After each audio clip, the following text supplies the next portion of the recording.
All right, so I'm gonna probably re-upload this and put it on YouTube to try to get more engagement after the fact. But to All lay right, out my so original, I'm I gonna have my probably stream on in the re-upload this and background. put it You're on gonna hear me YouTube twice for a to second. try to get more. But my overall argument, in plain terms and simple terms, is that it's not that Joe Biden is good. It's not that Joe Biden is amazingly better than Trump in every regard, but it is because I feel like the presence of Joe Biden, and I have historical examples for this, will provide more of a platform and more of an ability for progressives to gain and for progressivism and leftism to grow. And you could look at both FDR and both 2016. FDR wasn't some radical, he wasn't some socialist. But the socialists that were in the US, the Social Democrats, were present as the whole country was falling apart, and FDR ended up looking to Social Democrats for his solutions. That's where the New Deal came from. He wasn't a socialist. He was called a betrayer of his class because he was a wealthy person who was in control of the country, and the left were there with the answers when he needed them. And also, you could say he's the most progressive president of all time. That's mostly what people say. And he wasn't a progressive. American presidents and American tendencies are fascist. It's just how it is. We're predisposed to be right wing, so it's really hard to get a leftist movement, which is why you look at 2016, and that's by far the biggest movement we have ever had. That's the biggest gain progressives have ever made in U.S. history, and that came after 8 years of failed neoliberal corporatism. And a lot of people in the Democratic Party saw that. And once it was Bernie versus Clinton, and they said, well, Obama wasn't really working for us, they took a leap with Bernie Sanders. It was so much easier for us to radicalize people and get them on the left during that period. What you see right now with Donald Trump is people are so scared of Donald Trump, of fascism, that all it's doing is making neoliberals stronger because people are running to the center. And if you look around the country, what districts are going progressive? Where are we getting where are we getting people like AOC? We're getting them in deep blue districts. Democrats, sorry, but they're not going to be smart enough to adopt left wing policies yet. They need to feel safe in doing so. They are never going to go left during a Donald Trump presidency, and that's essentially my argument with historical U.S. And I'm going to bring in two people right now to talk about that. But yeah, but the point, and someone just said something about Biden. The point is that Biden's bad. I want Biden to be president because he makes neoliberal corporatists look terrible. He makes being corporate Democrats, he makes it all look terrible. And that's how we radicalize people. We're not radicalizing people with Trump because they're running to the center. So I'm going to pull you two guys in here if this works. Hello? Oh, I'm muted. But we Hello. can finish talk later. Okay. Can you guys hear me? Yeah, I Yeah. hear you. All right. So, what is your guys' position and argument? So you go ahead, Jacob, first. I gotta mess with some settings. Okay, sure. Yeah, so my position is that if you're in a swing state, you should vote for Biden. If you're in a safe state, you should vote for the Green Party. Okay. And why do Okay. you think that? Well, because I think that Trump has to lose this election. I think it's because recently he's done a lot of things that I would consider to be fascist. And the other big thing is that there are going to be a lot more federal judges up to be appointed that are lifetime appointments. And I would much rather have a Biden presidency appointing those federal judges than a Trump presidency. And but if you're in like a safe state, like you live in California or something like that, that Trump is obviously not going to win, and you really want to, I said go ahead and like vote for the Green Party or something. But besides that, I think that you should vote for Biden. Okay, so do both of you agree with that, or is Mr. Newhouse is he here? Okay. Do So you agree hi, with him? Joel. Yeah, hi. So I'm George. Nice to meet you. Hey, So George. I do agree for the most part with Jacob. So I was pretty hard Bernie or bust for a pretty long time. Like only recently I've gotten into politics. I was watching Kyle Kalinske and I bought into that whole, standards for who we're voting for. Hmm. But Yeah. once Trump started doing like this fascist shit, like Jacob mentioned, like mentioned the Insurrection Act. He cleared a path from the White House to a church to take a picture of a Bible to, show his power with the Christian community. He said, "Oh, I'm going to label all these protesters as terrorists." He did all these things that are basically like fascist stuff, and I was like, "Oh wait, holy shit! This is actually like I didn't. I'm sure there was these like signs before, but I didn't see it back then. Only once he started doing like these brazen fascist things, I was like, oh, I can't like just do that, like just not vote for Biden. So I agree with Jacob. Like the things that Trump is doing now, I think are pretty dangerous. So I think that you should vote for Biden in a swing state. And I'm not sure exactly where I fall on this because, like, I mean, how safe is a safe state? Like, how accurate is that, like, assertion? Hmm. Like across election years. I'm not entirely sure, but like for example, New Jersey is probably safe if like it's probably just going to go Biden anyway. But like, why take the chances? Of what I'm also thinking, because like I do like the Green Party, but it's um it's definitely like a swing state thing mainly that I'm 100% on with Jacob. Okay, so your guys' argument is basically harm reduction in the next 4 years. Pretty Uh, much, yeah. yeah, I would say harm reduction, and also I think it's much harder to push a fascist left than a neolib left, if you ask me. What do you guys say to the people who are like, all right, we need to stop giving them what they want. We need to burn this system down right now, or there's no other choice? Because, in my opinion, right now, with the way the country is set, people who want to go and disprove this current system don't have an understanding of what it would take for that to happen and how the system is currently structured. And if there was this magical revolution I'm hearing everyone talk about, I mean, where do we have power in that? I mean, the fascists have control of the military, of the police state, of corporations, all the big banks. They have control of all of this because fascism is a fold of corporatism, of nationalism. They have the militias on the ground. They are heavily Yeah. armed. If there actually is a revolution in this country, why would the people on the left ever win that? When in American history or in any developed nation has a leftist revolution worked? You know what I mean? Yeah, no, I agree. I think my issue with that whole like argument about like this revolution that needs to take place is like I don't see any roots where that can be like actually fought from. Like I don't see like a base for any revolution to come off of. Like obviously like yeah, it sounds cool, it's based like yeah, let's revolt and like completely take over and make America what like we think it should be, but like I just don't see the apparatus. I don't see anything out there. So I mean, besides a complete societal collapse, which would allow something like that to happen, like I just don't see it. So at the end of the day, I feel like we have to go with what we got. Like yeah, Bern. It sucks that Bernie lost, but like we have to. There's got to be some voting. Like things just aren't going to end. Like even with COVID-19, all this unemployment, all the housing crisis that's coming, the economic turmoil around the world, and our country's still standing. Like I don't see how this revolution could come about personally.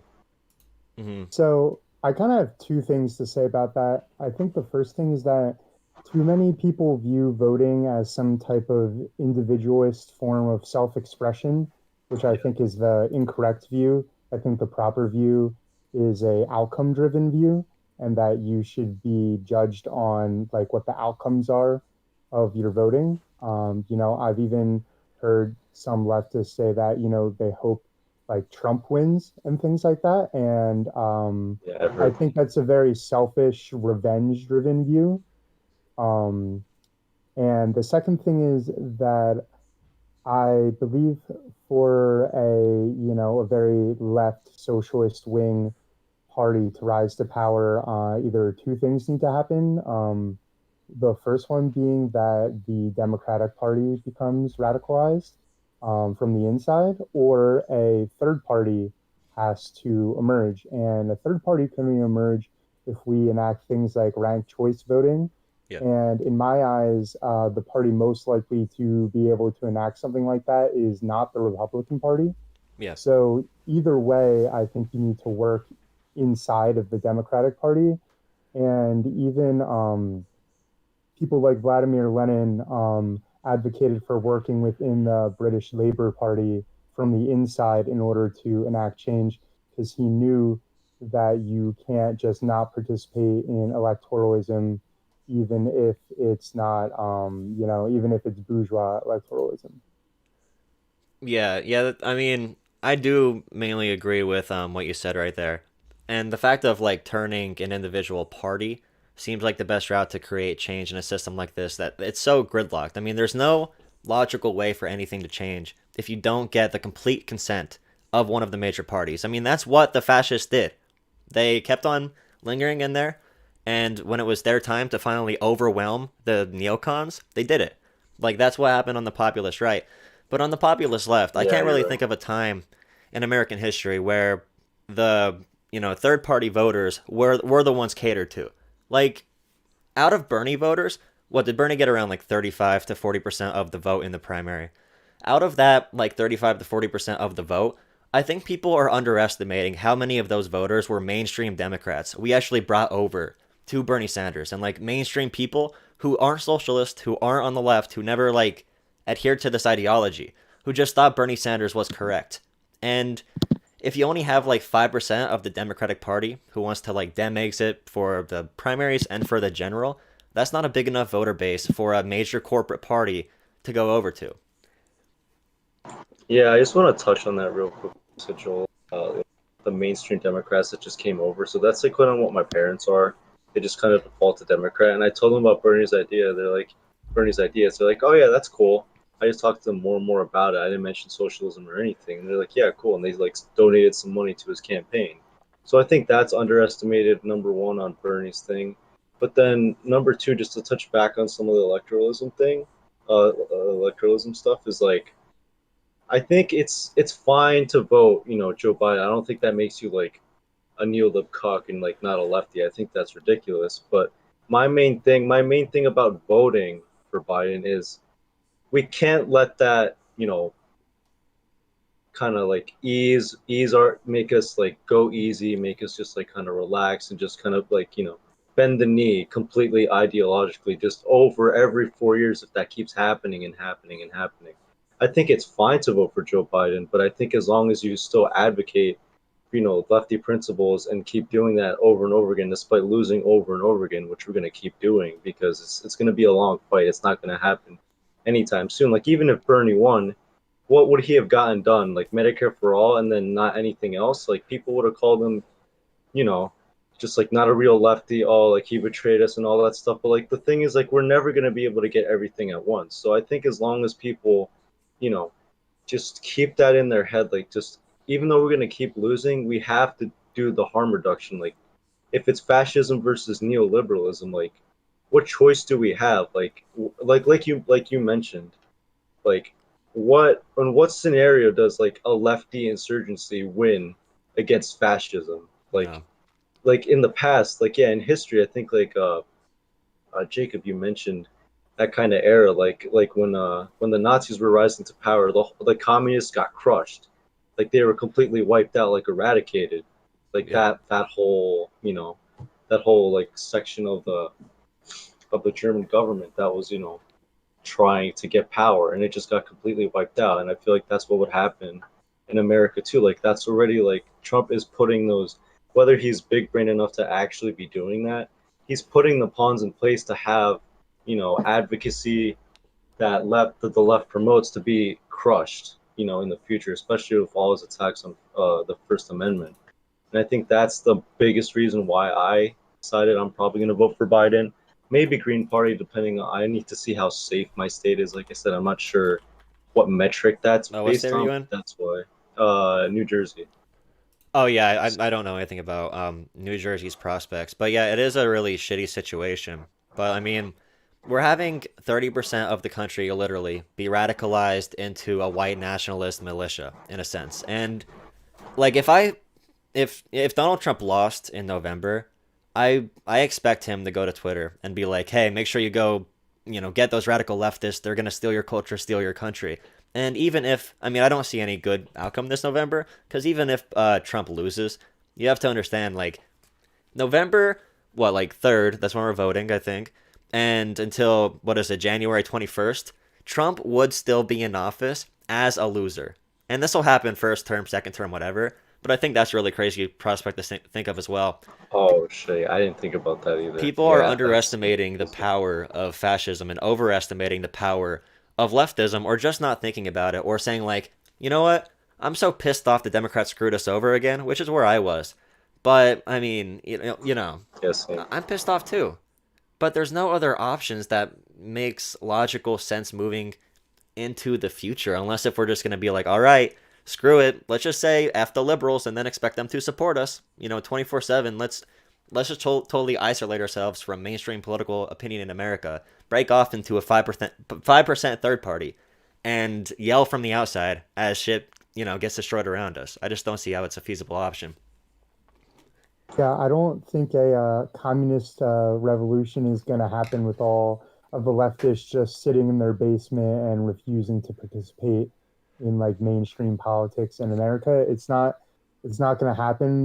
There's no way there's going to be some type of socialist revolution. And the best thing that we could do is just keep pushing for more left policies. And I see some people say things like, "Oh, well, if all the leftists just decide not to vote for Biden, like that'll really show them, and the DNC will start catering more to us." And I really don't think that's going to happen at all because the DNC knows like it doesn't really need us. If anything, the DNC can just decide that they're going to move more right, Yeah. and they're never gonna cater towards us because they don't need us to win. So the only thing we could do is keep participating from the inside, and if we step out, the DNC isn't going to be asking us to come back in. So we're just gonna alienate ourselves from politics. I think one thing that my one friend mentioned that made a lot of sense, that like how the DNC makes money, just based off that alone, they don't really need to win the election.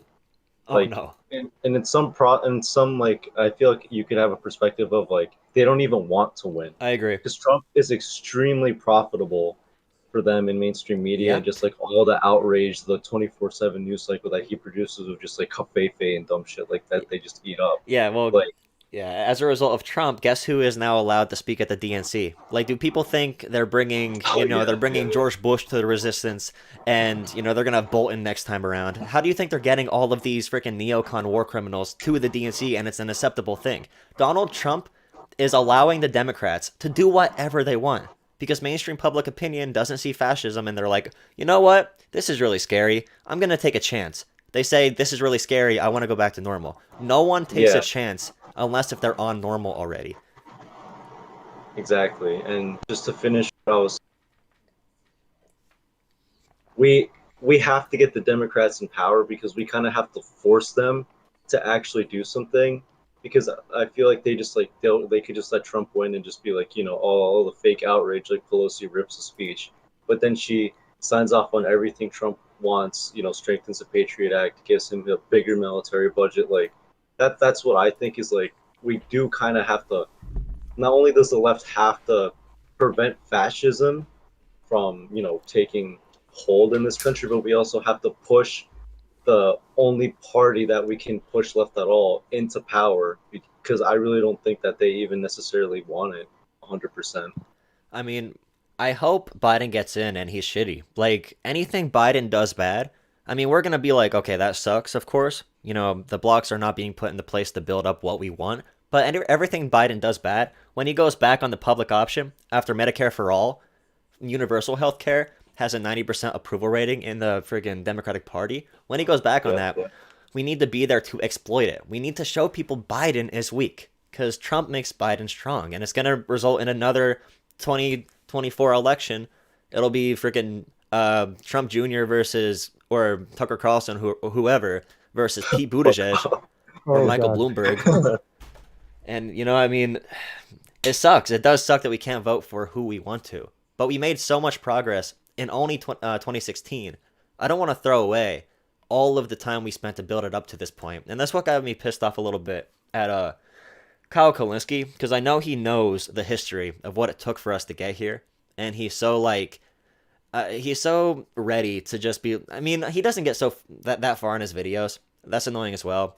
Like he starts his videos, talks about the topic. He'll be like, "They're never gonna listen to you lefties," and then he'll end the video. There's never really a conclusion to it. But I could only imagine when people watch that, he's catering to an audience that is thinking, "No way am I voting Biden. The system sucks. Down with the establishment." He doesn't come to an end. And when he had that video and he essentially said Bernie either doesn't care enough or Bernie isn't smart enough or Bernie doesn't understand power at that point, I was like, okay, what are you actually doing here? Are you just grifting at this point? Or are you having actual, like, logical thoughts? I just didn't get Yeah, it. I saw that. I think like as Jake say, he's about like basically like this whole side of just wanting to win so bad and like being on like precipice. We were so close. Like it seemed so close back in the beginning of the primary.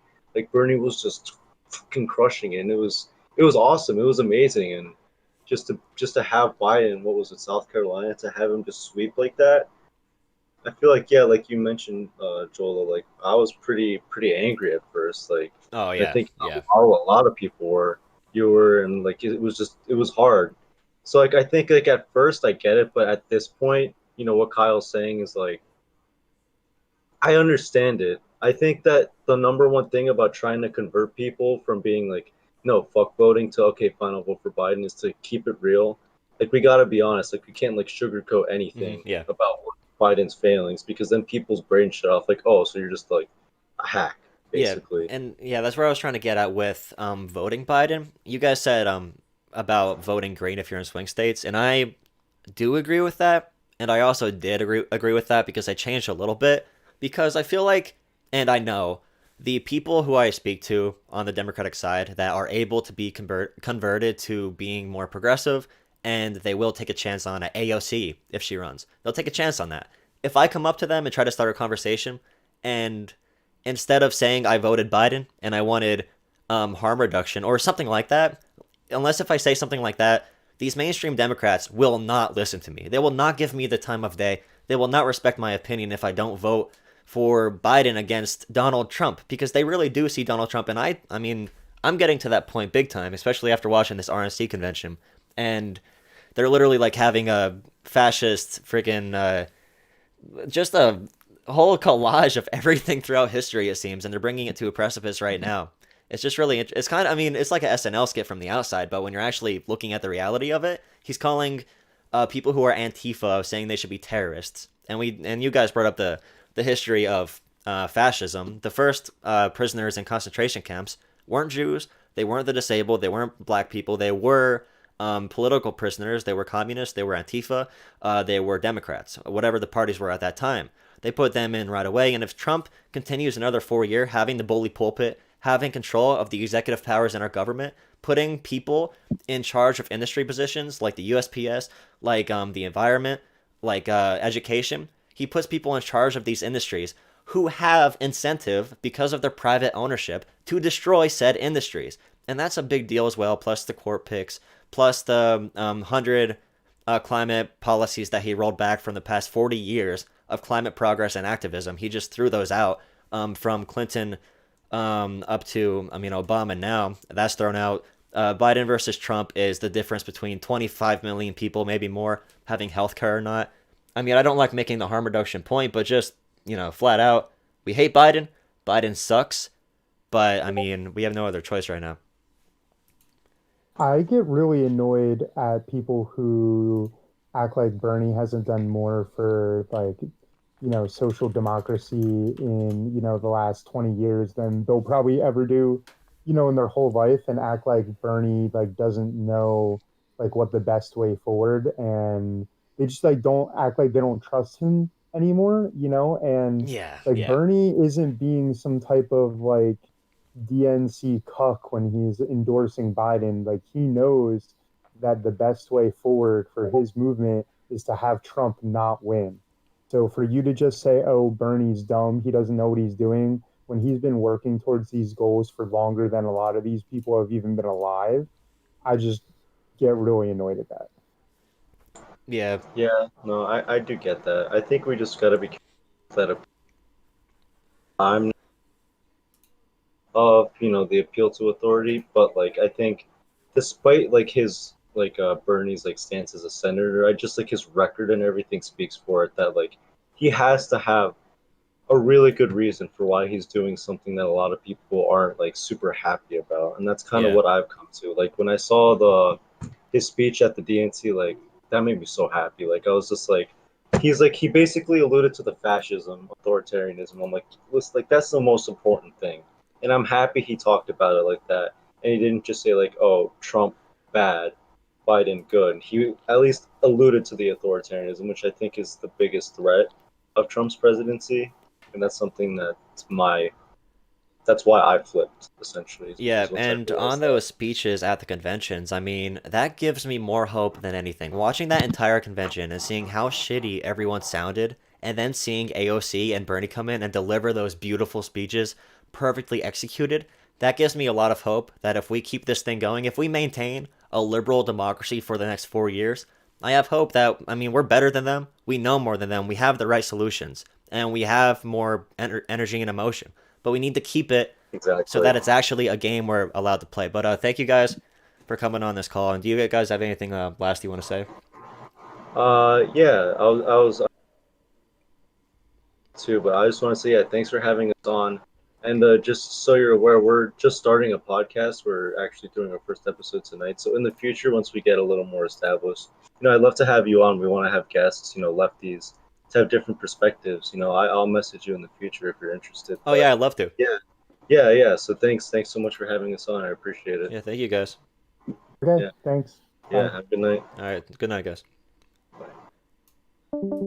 All right, so that was a pro Biden. There's only pro Bidens in here, so if you're not pro voting Biden, get on here so I could talk to you. So Comma Splice, coming in next. So if you're not Hello? voting Biden, Oh, I could hear on. myself in your thing right now. Hello? Yeah, I could hear you. All right. All right, so what's up? Not much. So everything, that I planned on saying has kind of already been said, but I'm going to go through everything that's possible from what's least likely to what's most likely. So the least likely scenario is Trump wins and we're somehow able to radicalize people because of his fascism. But the reason I see that as way less likely is because uh, just think about, the Democrats and where they go when the Republicans go further right. I mean, it's going to be 2016 through 2020 all over again Mm-hmm. if we let Trump in power even more. Because as Trump goes further and further right, the Democrats are also going to go further and further right. It's really unlikely, especially with how terrible left unity is, that we're going to actually bring these people to our movement in light of Trump. The narrative is going to be, well, obviously Trump won and people keep going further and further right. So we got to go further and further right because that's the only way to counteract him. So that's least likely. Third least likely is, sorry, can you hear? I live Oh, in you're the city. fine. Yeah, you're fine. So third least likely is Trump wins, and the reason that's third least likely is because I see it as way less likely that Trump wins to begin with. But yeah, so Trump wins, and just what I said, the Democrats go further right with him, and achieving our goals is even harder. So then for Biden winning, what's less likely is that we're actually able to move the Democratic Party left. I say that's less likely than people kind of falling in line, because here's the thing: under Obama, people were so complacent. You didn't hear much outcry from the left. Would you agree with that? Yeah, we didn't have an established left until Bernie Sanders came in 2016. Like, it's so impressive that he was able to do that because we didn't have much at that time.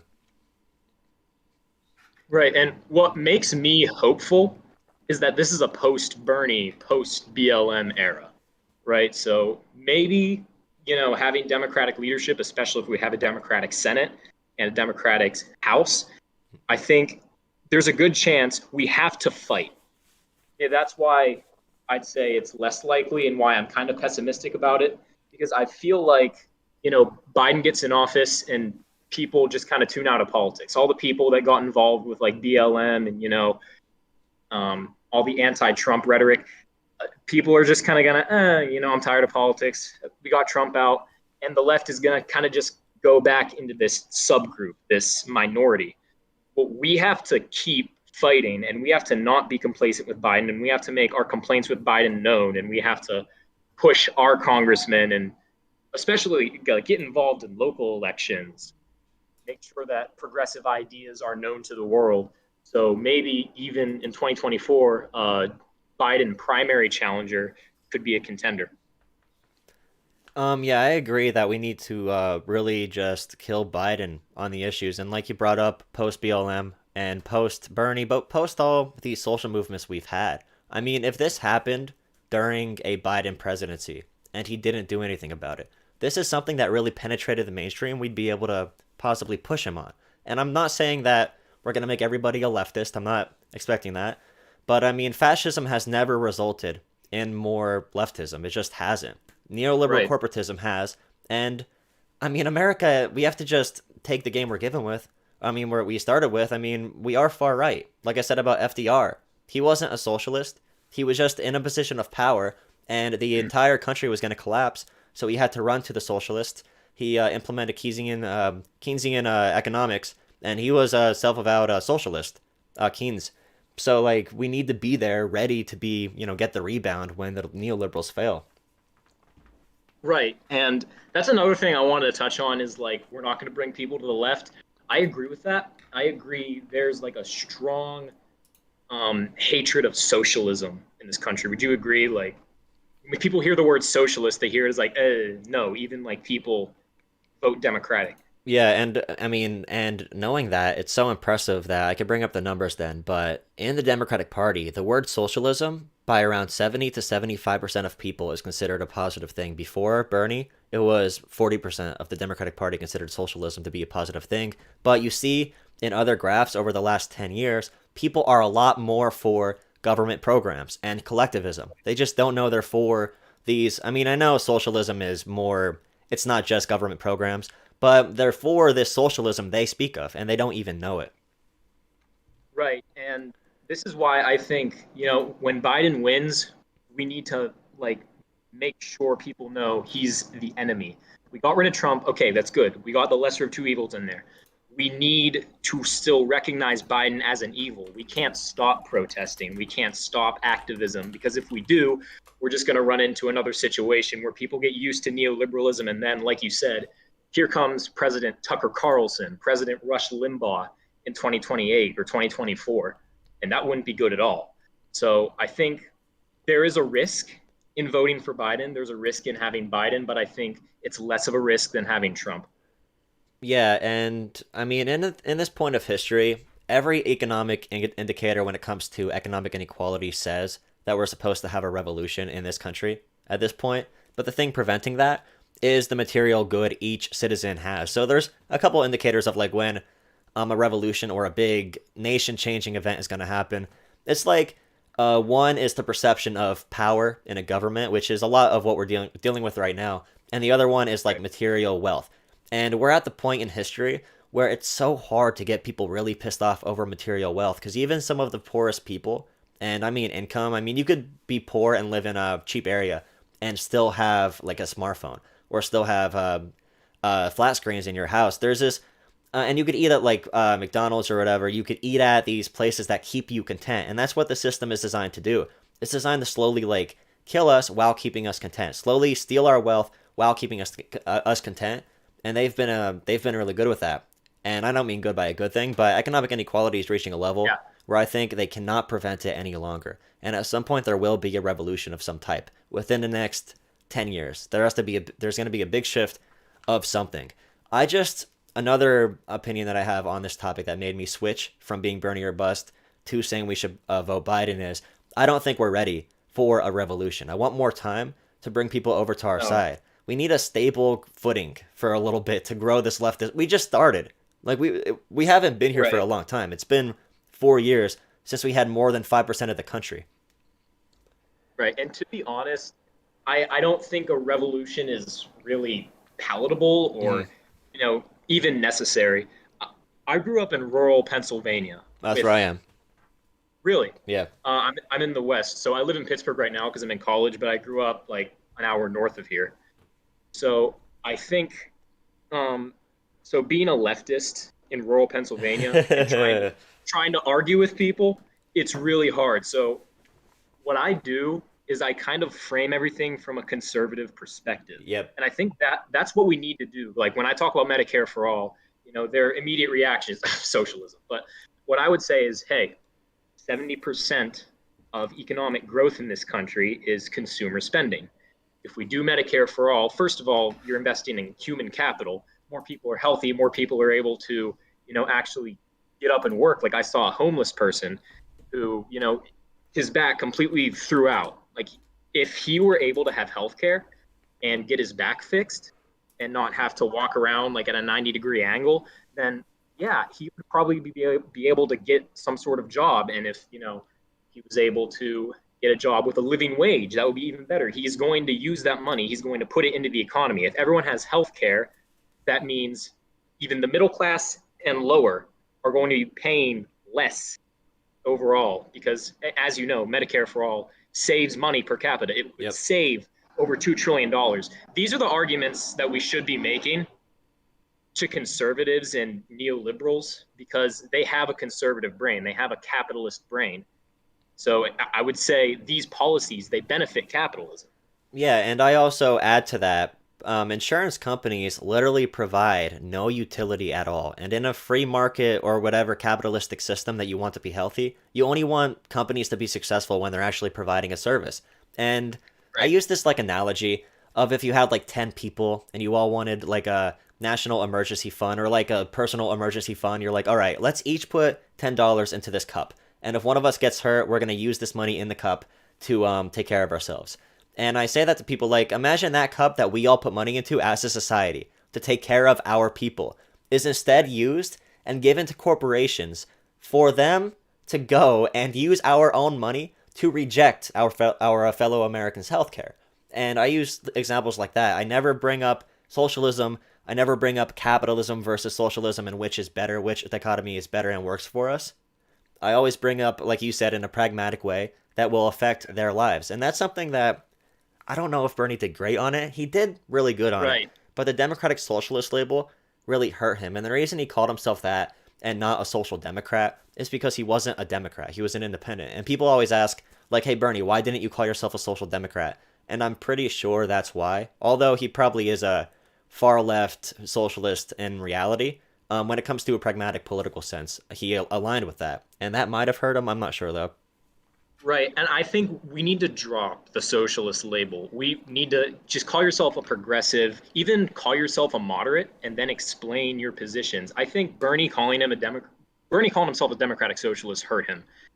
There's no doubt about that because people's, especially before Bernie came along, they did not have like a good perception of socialism. They see, oh no, the Soviet Union. That's what they think of. Their mind goes to Venezuela and Cuba, Mm. right? But I think if we do present our arguments in a more pragmatic way, in a way that kind of can get to the hearts of capitalists, because I consider myself a soc dem, and I also watch. Do you know who Vosh is? Yeah. Oh, can you hear me? Sorry? Yeah, I said yeah. Yeah. So like he's like an anarchist. He would be more like a dem soc, right? And while I'm not that far left, I think even those people, I think they need to recognize that that's just not possible. Social democracy is barely possible in our economy right now. So I think dropping the socialist label entirely, getting to the goal of social democracy, then we can have the discussion of maybe going further left. But I want to get these, Medicare for all, universal basic income, tuition-free college, living wage. I think those are what we need to focus on first, and then we can talk about abolishing hierarchy and making every job a worker co-op. But I think the social democratic goals need to come first. So we need to focus on those, and we need to focus on being active and never stop protesting. when Yeah. Biden wins. Yeah, exactly. We need to learn how to use the Democratic Party's tendencies against them. We need to use their Right. tendencies to turn everything into an identity issue instead of a policy issue against them. We need to use their tendency, which is a good one, to allow people to vote and extend voting against them. You know what I mean? We need to make sure Right. that people are able to vote because once we get a majority public opinion, those systems will be in place. Ranked choice voting, things like that. And that's what we just talked about before I added you to here. But like Democrats by nature are going to do certain things. We need to predict what they're going to do and beat them at their own game. And it doesn't even matter about like socialism, how that's perceived by the general public. They're going to call every president a socialist, but it does matter because Democratic voters hear socialist, like Bernie, and maybe they didn't have a problem with it, but in their minds, they thought, oh crap, he's called a socialist. He's never going to be able to win with that label. People hate socialism. And I feel like that's the main reason we need to drop it. Because no matter what, they're calling Joe Biden Castro, right? Like, it's insane what they're Yeah. doing at the RNC. And that's the argument that my parents will use against voting for Bernie because they voted for Biden in the primaries, and their argument was, I agree with Bernie, I agree with everything he says, but the Republicans are going to crush him because of the socialist label. They're going to call him I'm like, well, that's what they called Obama. They literally had like the hammer and sickle as the O for Obama. And they're doing it to Biden again. He's Antifa. He's for abolishing the police, which he admitted he's not even for defunding the police. So no matter who the Democrat is, the Republicans are going to go straight to socialism. He's a socialist. He's controlled by the far left, which is absolutely insane. And I think an actual socialist would do much better against a Republican. I think if Bernie Sanders were the nominee right now, he would be up 20 points on Trump. Like, it wouldn't even be close. There wouldn't even be any question. So what do you say to the people that would say the socialist label? It's not that it would. Well, let me remember what I was trying to ask you here. It's about the perception of the Democratic Party on how the socialist label would work. Do they just not understand how we could fire back against that? Or, I mean, I'm just saying we should drop it from a term just for the Democrats, but you do think a socialist candidate would work for the national election? Is that what you're saying? No, Just 'cause it like I blends in said, together? I think to get like swing voters, like more conservative, maybe Democrats or maybe moderate Republicans, I think to get them, it takes policy. It doesn't take labels. So I think that's the one area where, if I were on Bernie's campaign, I would say, hey, yeah, drop the Democratic Socialist label. Just say, look, here are my policies. I'm for Medicare for all. Here's why. I'm for tuition-free college. Here's why. I'm for, abolishing for-profit prisons. Here's why. And I think rationally explaining those policies works. Like I've convinced like conservatives from my hometown, like I've explained to them before they were like, Medicare for all, no. When I explain it to them, they're like, actually, you know what? Yeah, I could see that working now that you've explained it. Yeah, and yeah, you keep going. Conservatives just like buy into what the Republican Party tells them, what they hear on Fox News or the Ben Shapiro show. But when they hear from a perspective of, pragmatic thought, like this would actually benefit the economy, it would actually benefit consumer spending and capitalism because 60% of wealth is inherited. People like Jeff Bezos aren't spending their money. They're giving it off to their kids and their grandkids and their grandkids' kids. And that's why we have such bad racial disparity in this country. Yeah, Sorry, I rambled a bit there. Yeah, we could use what people like about right-wing populism for the left, and I mean that's what they're saying, like anti-corporation stuff. They're saying anti-China stuff as a means, like Sagar in the Rising show. Although I mean I don't watch them anymore because I think he overpowers the show and Crystal Ball doesn't fire back at all, so it just becomes a right-wing talking point show because he attacks Democrats, then she attacks Democrats, and nothing is done for the left at all. And then Tucker Carlson is like, we need to bomb China, and she's like, yeah, and it's just I just can't watch it anymore. But I can't stand Rising. What do you say to the people who would claim that if Biden wins, then it validates what the Democrats have been saying about we need a moderate? Okay, that's one thing that I'm concerned about, and that's why I say it's a risk to vote for Biden. It's less of a risk, but it's a risk.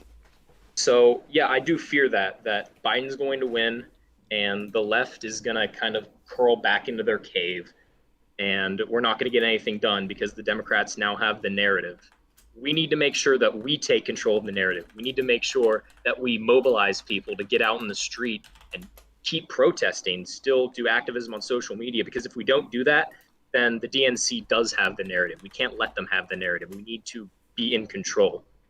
Yeah, and I just look at, I used to think that was going to be an issue if Biden wins, but if I look at what has actually happened in American political history and what's happening right now when it comes to Cori Bush, when it comes to AOC, people who are in safe districts who compare corporate Democrats to progressives without the threat of a Republican winning, they end up going progressive because they're not as scared anymore and they'll be willing to look for better and brighter things. And we have a chance to actually 1v1 neoliberals if Biden wins. Like right now, if Trump wins, not only do we have to defeat neoliberalism, but we have to defeat fascism along with it, and they feed into each other. The neoliberals make the fascists stronger by not doing anything, and the fascists make the neoliberals stronger by them not having to do anything, and then the leftists are just over here like, hey guys, everything's falling apart, but I mean, everyone's caught up in the reality TV show.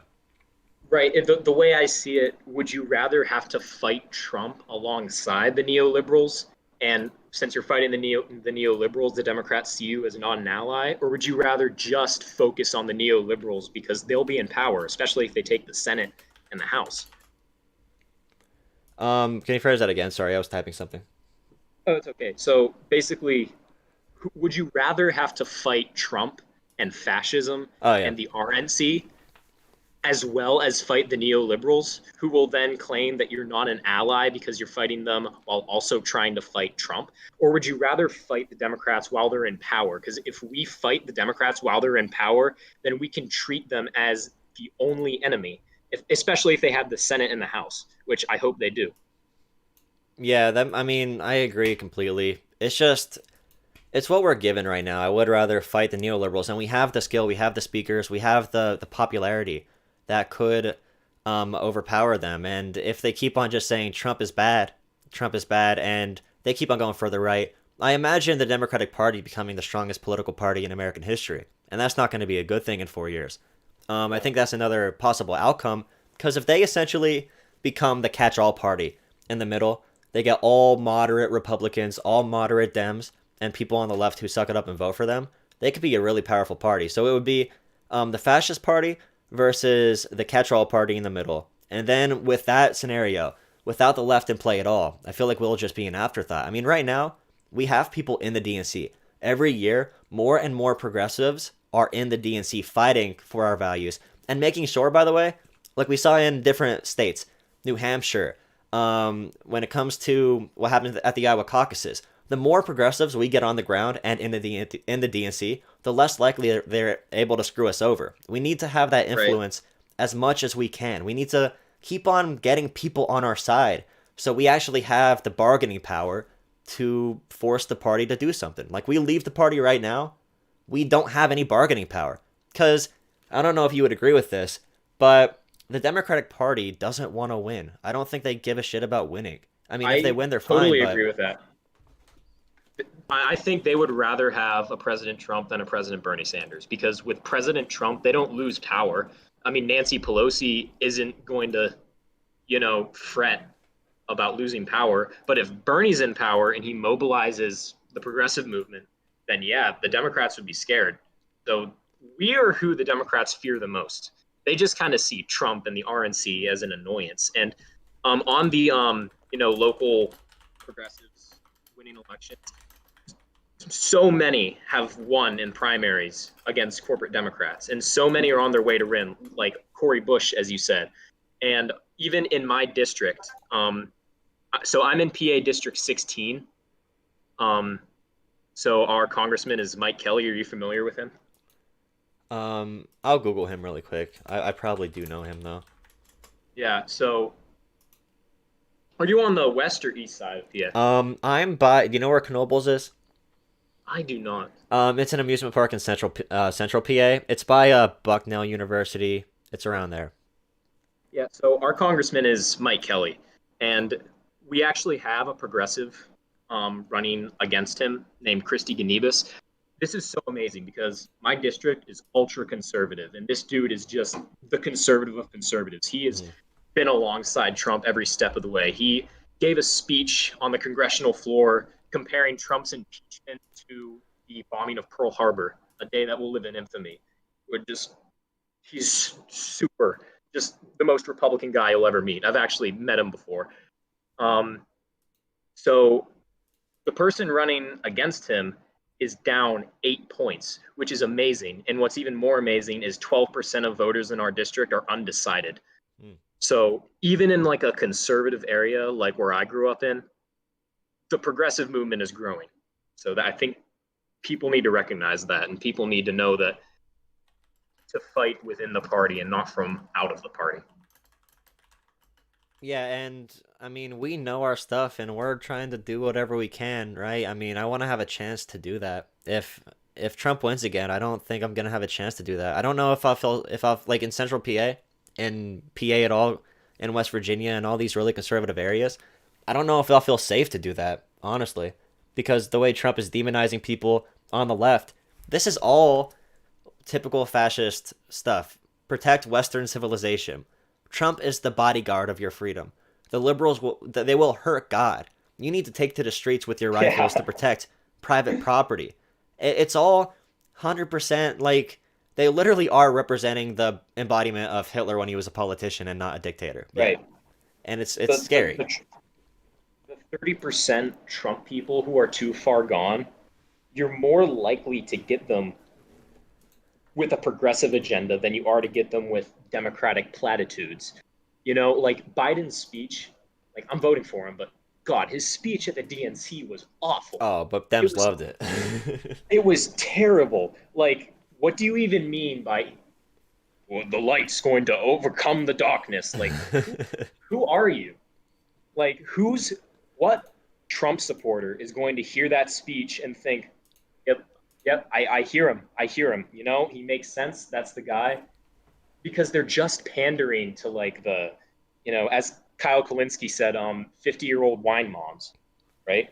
Yeah, So yeah, exactly. And that's smart though, because if you're putting me in charge of the DNC, and I love the like I'm saying if I didn't care about progressive values, if I was just solely playing a game and I had to get the most voters, I would have done exactly what the Democrats did this election. I mean, really, when it comes to what they had to keep, when it comes to corporate influence, and also what they could do to win, there's a much larger voter block, and this might not work. The strategy might not work. There's a much larger voter block for wine moms than there is for young people on the left, and there is for Bernie or bust people, especially when considering polling saying only what 10% of Bernie voters were even considering not voting against Trump, and then you have you're gonna have the Green Party get around 2.5% of the vote. You're gonna have the Libertarians get close to 5%, but there's no real option outside of that. I mean, at that point, what influence? Like, I just don't.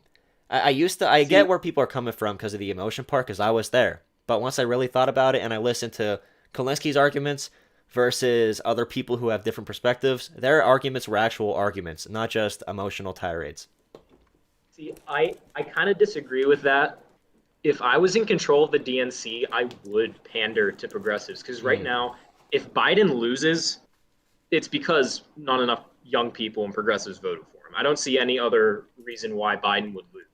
Hmm. Unless, do you agree with that? Or Well, that's another interesting point to talk about because Biden has the potential to lose the election while winning, or yeah, to lose the election while winning by 8 to 10 million votes, and that's a realistic scenario at this point that I think is pretty possible. Or yeah, because Trump could win the electoral college again, win Pennsylvania, Wisconsin, and whatever, and Biden could have a surge in like New York and California because people there care about getting Trump out of office, and we could have a president right now that loses by 10 million votes, and I think right, that'll keep people who are moderates validated at that point. right, and people like my parents who, if Bernie was the nominee, no question they'd vote for Bernie because people like my parents say openly, I agree with Bernie. They voted for Biden because, MSNBC told them he's the safe option, which like total BS in my opinion. Um, and also, like, if I was in control of the DNC, I would pander to progressives. What I would probably do if I was like, you know, if I was a neoliberal, what I would do is, okay, so we're not going to do like full Medicare for all, but we're going to go out there. We're going to talk relentlessly about a public option. We're going to talk relentlessly about, um, maybe cutting costs of public colleges, something like that. We're going to have like a moderately progressive platform. We're going to talk about it. And then we're also going to go behind the scenes with people like John Kasich and say, look, we're not going to do any of this. So we need you to come on to the DNC, and we need you to speak and just say, hey, look, Biden's better than Trump. Trump's bad, blah, blah, blah. So we're not going to do any of these progressive policies. Don't worry. That's what I'd do if I was a neoliberal behind the scenes of the DNC. Yeah, it's an interesting thing to look at. And I'm just putting into perspective, like, they don't want to get the left base riled up too much by promising they're actually gonna. I mean, I know what you're saying. It's just the group of voters that is refusing to vote Biden and is saying I'm gonna vote Green. I don't care if Trump wins, or I'm being principled. That group of voters is so hard to sway, and Right. like the Twitter left, I think if they did, even if they did Andrew Yang's version of Medicare for All, where it's like 80% Medicare coverage for the entire country, so literally Medicare expanded and you could buy supplemental. So it's like Australia, and you could still buy your way ahead of the line if you want to. It's not a one-layer system like Bernie's single payer is based off Canada's model. Even if they would have done that, which is amazing, I would take that in a heartbeat. That would be so great to have Medicare for All cover 80% of what has to happen instead of 100. I would take that in a heartbeat. But I feel like the left, even if he said that, one, they would have said he's not going to do it. He's lying about it. And two, he would say, one, he's lying about doing it, and two, it's not far enough. And it's just a really hard voting group to get. Right, and I'm confident that Biden's going to win, but off topic, kind of, but with Medicare for All, I don't trust neoliberals enacting a public option. I think it would actually be detrimental because with a public option, obviously they have to, capitulate to their donors. They have to make them happy. So the pharmaceutical industry is giving them money. So their plan has to make them prominent.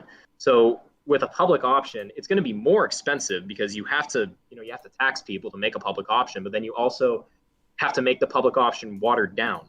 So you're going to have the pharmaceutical companies be even more important because, hey, you're going to need our insurance. Yeah, and I don't want Biden adopting too many Bernie policies because, like you said, I don't trust them to carry them out. I don't want them to ruin Right. the public image of the public option of government-run healthcare. I don't want people to layer that as public healthcare when it fails because it's an underfunded Right. system that doesn't work. And then the argument from Republicans and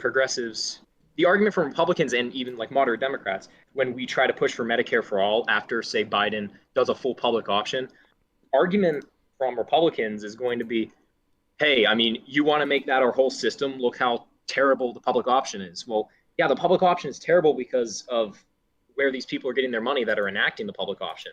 If Joe Biden were to do a public option, it would so be watered down. The public option wouldn't be worth it. There would be bad waiting times. There would be not even full coverage, Yeah, the public option in general, like I read their plans. I don't see how it would be possible. Like you're saying, I'm gonna guarantee healthcare to everybody through this, but there's also a full free market, and you also don't need to get higher taxes to pay into it. Like it doesn't Right. make any sense. Like when Pete Buttigieg was arguing about that at the convention, like if Biden becomes president, or not the convention, but in debates, if Biden becomes president and doesn't do anything and just goes back to regular Obamacare, 25 plus million people get their health care back just with the TJCA, the Tax Cuts and Jobs Act of 2017 that Trump implemented. That alone, right away, when Trump wiped out the Obamacare individual mandate, instantly 12 million really poor people, impoverished people, not impoverished, but I forget what the exact income level was, but 12 million people in general lost their health care as a result of that. Right. And then as more court rulings came down state by state, and also time passed on, more and more people lost their health insurance. And also Obamacare was completely defunded when it comes to advertising And I think there was an option where Republican states, conservative states could essentially not fund the local Obamacare program, and it would become more of a Romneycare thing that no one even knew about. So just off that issue alone, 20 million more people would have healthcare under Biden, and you can make an argument like that isn't good enough for me. I want full Medicare for all. But I mean, when you're voting between those two things, I I, I don't know. Yeah, I mean, There's 20 million people. obviously he's the lesser of two evils. I I honestly, don't like that though, argument, but it is true. you might disagree with this. I hope that Biden wins and doesn't do a great job. I hope Biden wins and he doesn't get a public option passed, or he doesn't, get some sort of college reform passed, because I want the full progressive platform enacted, right? I don't want there to be a public option before Medicare for all, because, like I said, then there's going to be a bad perception of what government-run healthcare is. I don't want Biden to do middle grounds only for us. It's the same thing that happened with Obama into Trump. We did Obamacare, which was honestly a middle ground of a middle ground, and then the Republicans called it radical left, and they completely gutted it. But like every other developed country that did universal health care, they never went back on it. And it's hard to find a conservative in those countries who's like, we need to get rid of universal health care. It's just not a thing. It's so with their economy, just like how firefighters are intact with our economy. No one thinks about, oh, we need to get rid of the fire department because that's socialism. Because after a while, people start to realize, you know what, this is a good idea, because it is a good idea. Just by empirical data, look all around the world, any country that has universal health care, it works. So I want those policies. I don't want the middle ground. Yeah, I agree. I mean, we know what works. We know what works in the global economy. We know, those countries, if you try to go against universal coverage, they're going to say you're not getting elected. We know these things are popular. I don't want Biden to ruin it, but there is a chance that in 2024, and this was my prior position, and I still believe it, it could open even more of a populist vacuum up and result in an even more far-right leader than Trump. But, I mean, under my assumption of what's going to happen in American history in the next few years, I'd rather have more time to build up the left more and make sure we're actually prepared for this fight. Because it's going to be, I don't know who said, was it Pete Buttigieg who kept on saying it's going to be a fight for our lifetimes, or whatever the hell. But it really, right. I think that was Pete. It really will be like that. And I mean, it does suck that we're in this position again, and it's not bowing down to the corporate elites. It's not giving what the Democrats what they want. I don't agree that the Democrats even want to win, so that's not really an argument for me. But it's just making the Democrats actually go against us for once. And yeah. Yeah, and just with all the protests happening right now, it's hard for me to believe with what happened with George Floyd. I know Obama had some protests where he sent, or the states sent their National Guards, and Obama didn't do anything about it. But it never would have gotten to this point. There wouldn't be leftists in getting pulled into unmarked vans in frickin' Portland, Oregon. If Trump lasts another 4 years, we have to understand he has the full influence of the police departments, the police state, the military. He has all of this stuff under his control, and the people within that, the individuals working in those systems, are all adhering to a more fascist ideology by nature. They're indoctrinated into that culture. It's just something that we cannot be. I wouldn't be surprised if protests persisted, and if Trump loses the election by 10 million votes, when protests keep on going on, if the entire country sees something like Portland, I wouldn't be surprised at all. Right, and I think people will realize, I hope so. If they don't, it will be really sad. It'll be a repeat of Obama. But people will realize that when Biden gets in office, there will be nothing fixed when it comes to systemic racism. If he doesn't get marijuana legalized, if he doesn't end for-profit prisons, if he doesn't federally fund schools, which I think is a very underrated idea that's not really talked about much in the left, that schools should be federally funded instead of locally funded. Oh, but these systemic problems that hurt minorities, they're not going to go away in a Biden presidency, and people are going to realize that. And Biden will be the enemy instead of Trump. The Democratic Party will be the enemy instead of Trump. So I think if we really work on mobilizing, then in 2024, I want, Nina Turner or Cornel West to run in 2024. I want someone with a good name recognition, someone who can carry the torch. I hear people saying they want AOC to run. I don't think it's her time personally, but I think someone with good name recognition like Nina Turner or Cornel West running a primary in 2024, even if they don't win, only going to make the progressive louder. And I think, yeah. Go on. Yeah, what you said about Trump is exactly what's happening. I mean, everyone's saying, hey, look, the market crashed. Hey, look, we handled the pandemic response wrong. Hey, look, there's protests because of police brutality and nothing's getting fixed at all. Even with all the Black Lives Matter streets and the murals and the freaking government-assigned locations to worship their identity politics, nothing is really changing. And everyone's like, oh, well, that's a result of Trump. All we need to do is get Trump out and everything will be fixed. I don't want to give them that ability to ignore the truth anymore, that Joe Biden's politics led us to this moment, and it's also going to continue the faults we're seeing. And I want them to know Joe Biden's the reason for that. And you could make the argument, and I don't turn away the argument, that it will bring something worse, it will bring a bigger populist vacuum, but I don't see any other way forward. I don't see any other possible solution. All the people that say my new perspective, and this is pretty new, if you asked me a month ago, I would say don't vote for Biden. But all the people that would go against this perspective probably have no end goal in mind. They probably have no path forward. I haven't heard a feasible plan. All I've heard so far is, I'm not going to bow down to the establishment. It's all emotional based. I want something pragmatic based and historically based that actually seems to work.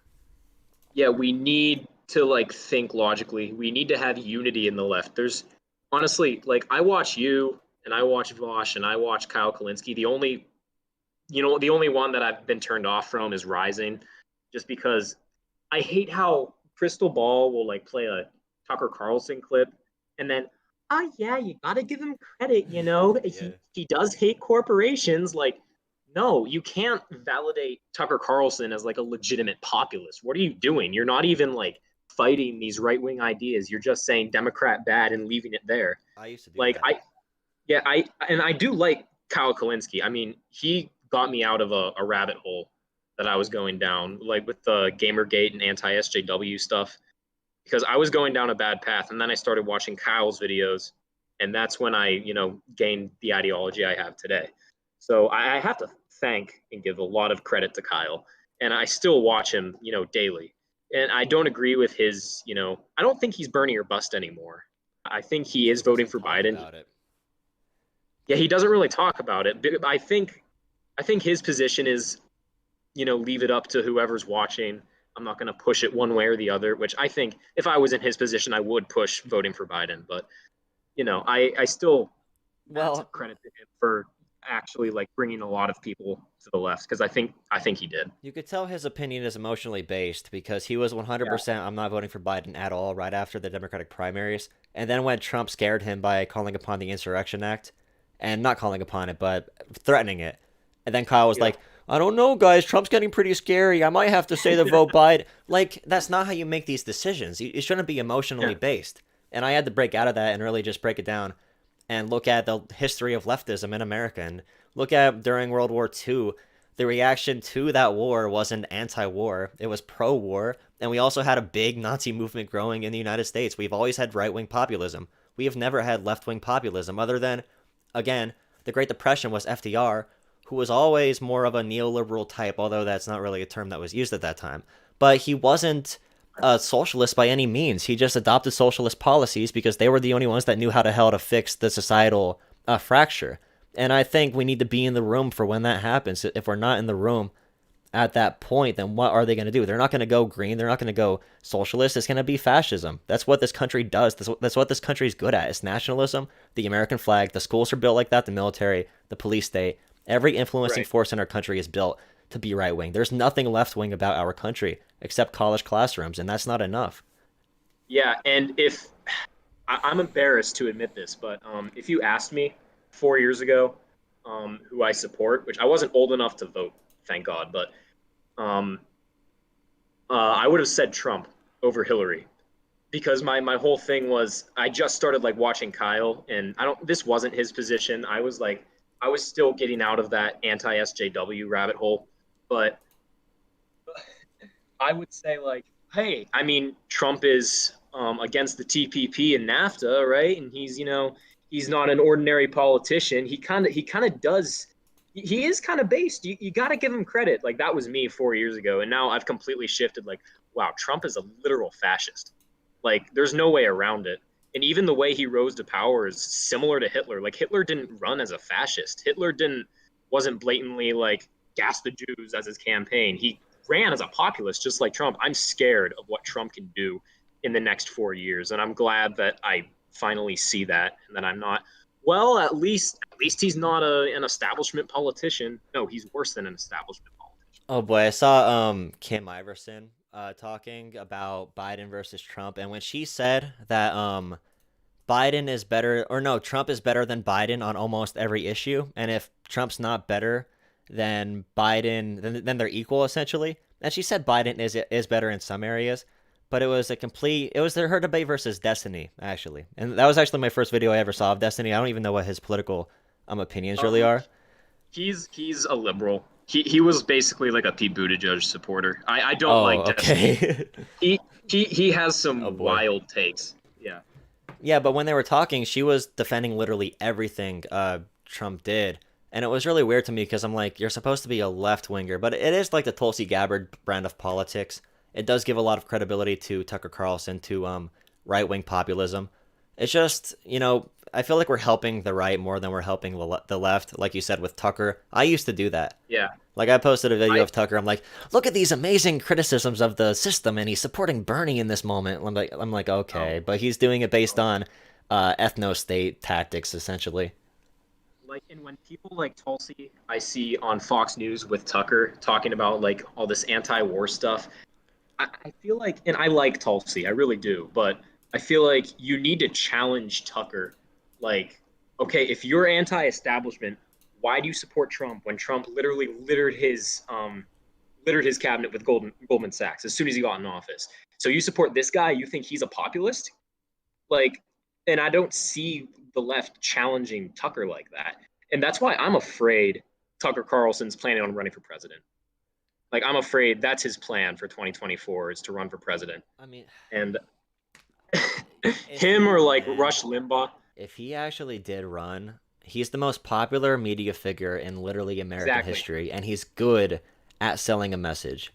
I think he would Right. be very, very successful in this political climate because he could cut through in the center, I guess you could say, of populism. I think he is very Right. good at it, and politics is theatrics. Being in the media, being an actor, it helps you. There's a reason Reagan's so successful. There's a reason Obama's so good.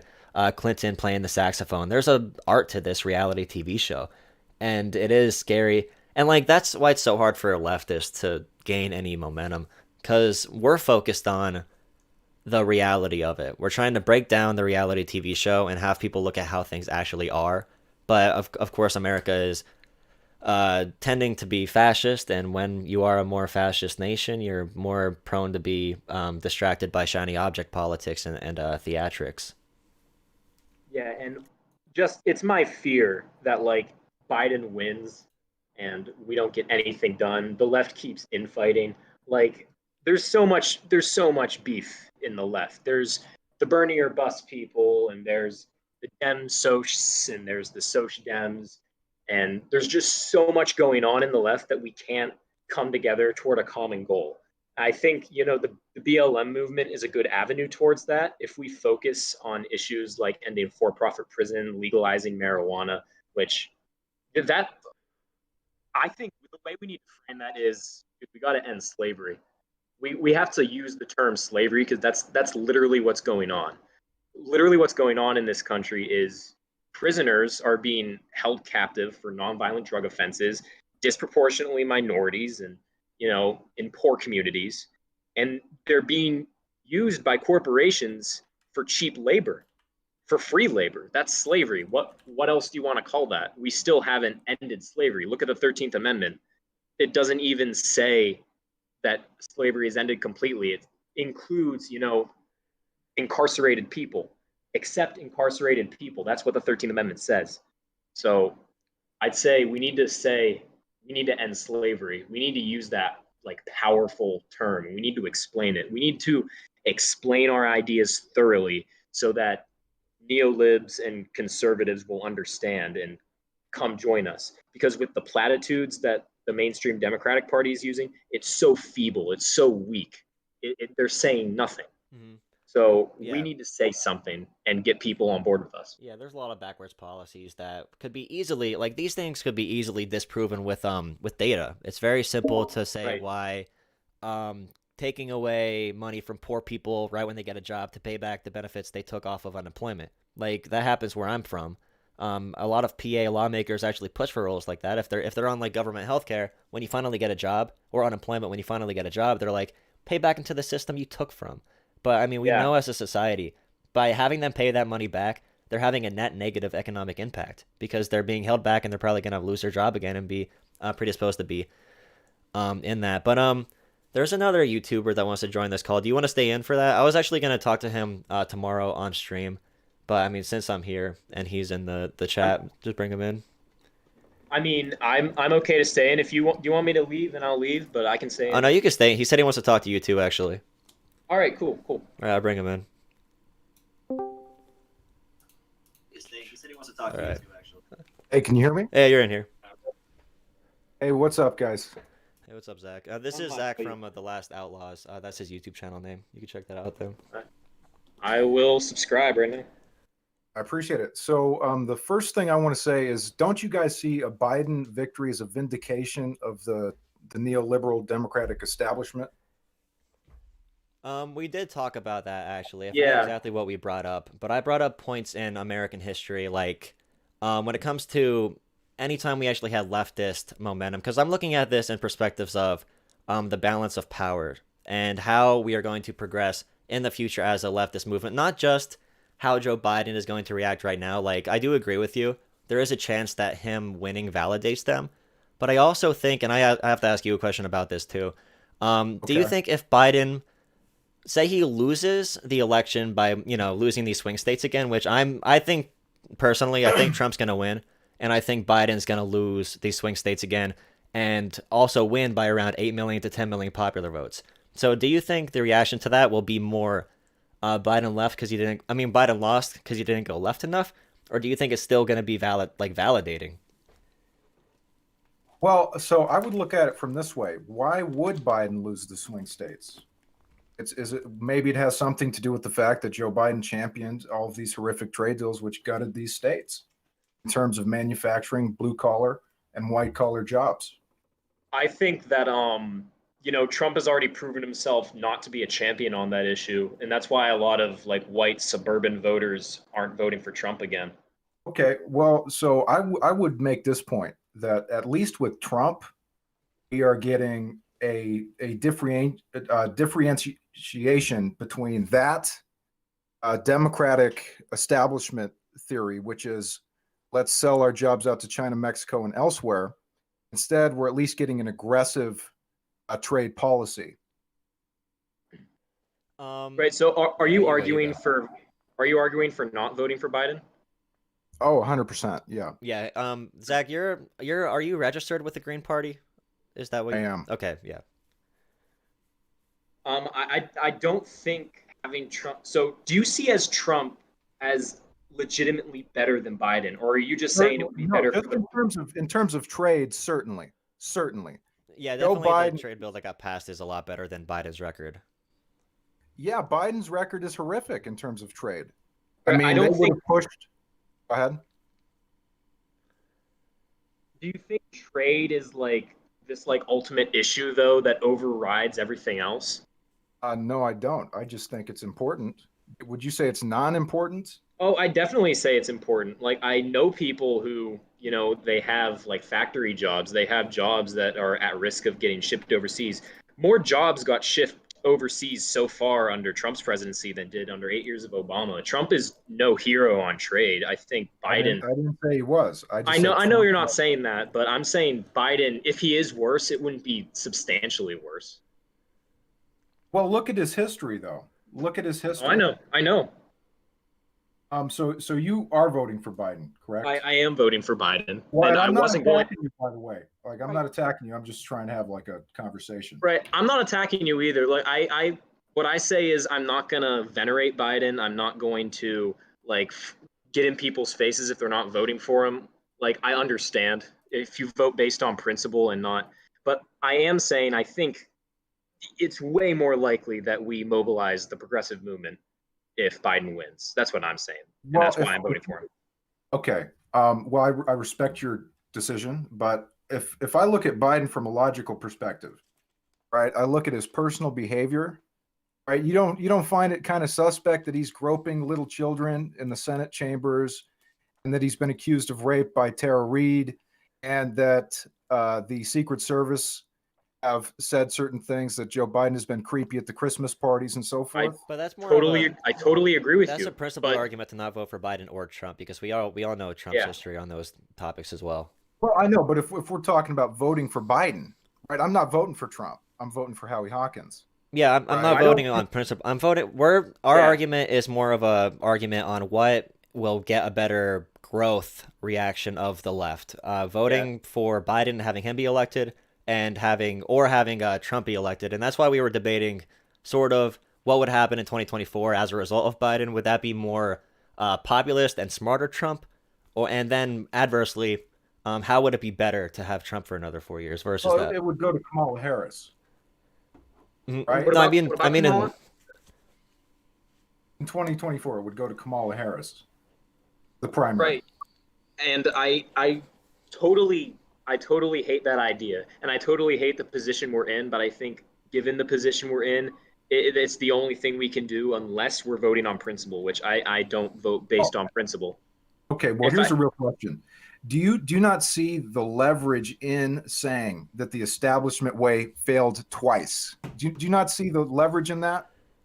I think What do you- that Dem voters aren't smart enough to see that. I think they're really Yeah. emotionally dependent, and they aren't going to look at it as the centrist failed. They're just going to blame us for it again.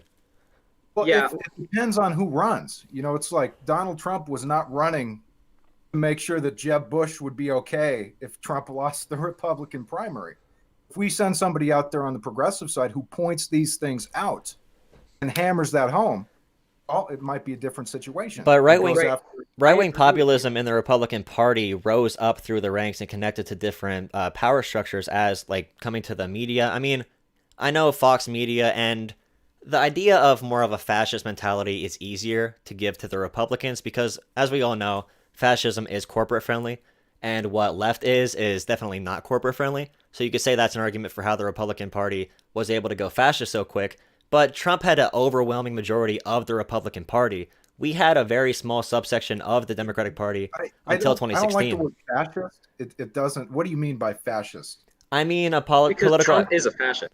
I mean, a political What does that ideology mean? focused on Trump and the Republican Party literally have no platform. They didn't even put out a Republican platform this year. It's just Trump's 2020 goals. And they said, yes, we support Donald Trump in his defense of the Western civilization. And that is literally fascist talk. And he just came and yelled a bunch of populist stuff about China and about trade jobs, and he didn't do anything actually about it. The trade deal didn't result in less jobs being exported, and the tariffs hurt well, American that's- consumers. It's all And flash let's and all not forget- theatrics. Let's That type not of forget language about. Oh, is sorry. you can go. definitely a concern. You know that I'm not a fan of that type of language. But it doesn't seem like Biden or the Democrats really have a platform either. I know they've released policies and so forth, but I don't trust them, and I don't trust Joe Biden to execute on anything. But that that's he what we want. says. That's what we're Wait, betting so on. I have a question. So are you Yeah. saying that we shouldn't be calling Trump a fascist because it's a bad move? No, if we're- I'm not saying that. I have a hard time with that word because people throw it around so loosely. You know what Yeah. I mean? And But with Trump, that actually is the case. He is a fascist. I mean, he literally tear gassed peaceful protesters. He's threatening to send military troops to peaceful He wants to protesters, call do you not think? Antifa a terrorist organization. I Yeah, mean, that is and literal. Antifa isn't even a centralized organization. Do you not Well, think fascism? I live in Portland, man, and it's been tough for us out here. Democrats, Republicans, progressives. You've got a bunch of great people who are trying to do peaceful protesting, and you've got a bunch of these rioters who come in and just make a mess out of the whole thing for everyone. I'm talking about the peaceful protesters too. No, it's not an easy situation here in Portland right now. Right, but okay, I'm actually a defender of rioting. I would never do it myself. I would never incite violence myself. But I think, what do you expect of the masses when our law enforcement is so inept? Well, How can you? I mean, I would just refer you to Martin Luther King, man. Right, and I agree with you. I would never riot. I would never loot. I would never tell anyone to do that. I would tell people, hey, that's a bad idea. You're making us look bad. But what do you expect, honestly, of the masses But MLK when? didn't blame the rioters. He said this is a result of what's happening, and that's essentially what Common Splice is saying. He's saying it's a result of what's happening. MLK didn't agree with it. Like, you're right about that, but he did say this is the voice of. Didn't he say rioting is the voice of the unheard? Well, I kind of feel like people are coming in and taking advantage of people's good aspirations to actually make a difference. Oh, and they're definitely. trying to enrich. I agree with you. Yeah, Yeah, that's And they're happening trying to 100%. enrich themselves. They're going in, and I've seen it, man. I've been down there. It's creepy. You don't feel safe, but there's a lot of great people who are out there trying to actually talk about important things. Mm-hmm. You've got people who go in and steal from stores and just try to cause problems. Oh yeah, we're not for Yeah. that at all. Like, Yeah, if they burn down the courthouse or burn down a police station, that's what I understand, because it's a government building that their tax dollars and their labor productivity brought up. I understand that, but when it comes to private businesses and hurting your own community and these assholes who are coming in, and you're right, they're ruining our entire goal. They're ruining the entire message. They're giving everyone that wants to disavow us the ammunition to just say, hey, look, they're all looting, and I want these people off the freaking streets. They piss me off so much, dude. Yeah, and I agree. I don't support rioting, looting. I'm just saying you have to expect it if the law enforcement isn't going to act like law enforcement. Well, If I the don't think it's all of them, man. I don't think it's all the law enforcement. I think we need clear criminal justice reform, but it's Right. not all of them. Right, and I agree. Oh yeah, I agree with you. It's a really tricky situation, guys, because our mayor ordered our police to virtually do nothing. Oh really? Yeah, and Yeah, no, he's Right. done nothing. that's an interesting his- mix, isn't it? Like, if there's no police presence, then it does result in more crime, but also if there's too much police presence, it also does result in more unrest at the same time. So what has happened as a result of that, do you think? Or did you see? It's caused a lot of people who would be totally in favor of protests to now become dissatisfied, angry, afraid. That's what it's done. Right, and I think the problem is the means of which people become police in this country, because you can become a police in my state in like 10 months to a year. You don't have to go to college or anything. You should have to go to college. You should be able to get a degree in law enforcement in order to become a cop. We have cops. They literally become cops because they want to feel powerful, because they want a position of power, and they abuse that power. It's the same thing. Like, there have been teachers I've had where I can tell the only reason they're a teacher is because they want to take advantage of people. They want to be the person in the room who's in charge. And that's the same thing with police. I agree both of those points. Yeah. Joel, did you want to bring this other guy in? Oh, yeah, sure. Yeah, I'm not used to using Discord for this kind of stuff. Yeah, you're in here then, Banu, if you want to talk and join in the conversation. But what you guys were talking about, law enforcement, that's one of the biggest failings of the left messaging, in my opinion, is how people are just saying, like, F the police. All police are evil. When in reality, dude, we all know, being on the left, you want to see the systems that are affecting the individuals. Blaming the individuals does nothing except make us look like, assholes, and make us look stupid, because obviously all cops aren't bad, and saying that is ignoring the systemic issues and working against our own interests, because if you're saying F all police, how are we ever going to, change the police and focus on the systems if we're not even doing that? Right. That would be Okay. great. If I can interject here to add on to that point, and though my Discord handle is Banu Hana Masaishi, you might know me in chat and on YouTube as What's Bothering Me Oh, hey, what's Today. up? I saw you on Twitter too. Yeah. On Twitter, I'm Bothered Boy. I actually, that's a very good point about policing and everything, because the biggest problem I have with my fellow leftists is people want to basically talk about theory and looking at the systems, but in America you guys have zero safety net, so everyone has to be working and stressed all the time. So unless you can condense it into some 30-second video or some Fox News talking point, your average Joe on the street isn't going to give a shit, and their immediate gut reaction is going to be something resistant to change. Now, I'm currently having this debate, well, not a debate, but a conversation with a pro-Trump Latino on Twitter, and slowly I feel like I'm starting to win him over to the idea that the police aren't good by pointing out to him, hey, look, the police didn't actually manage to stop protests or rioting, and people are rioting in the first place because of police actions.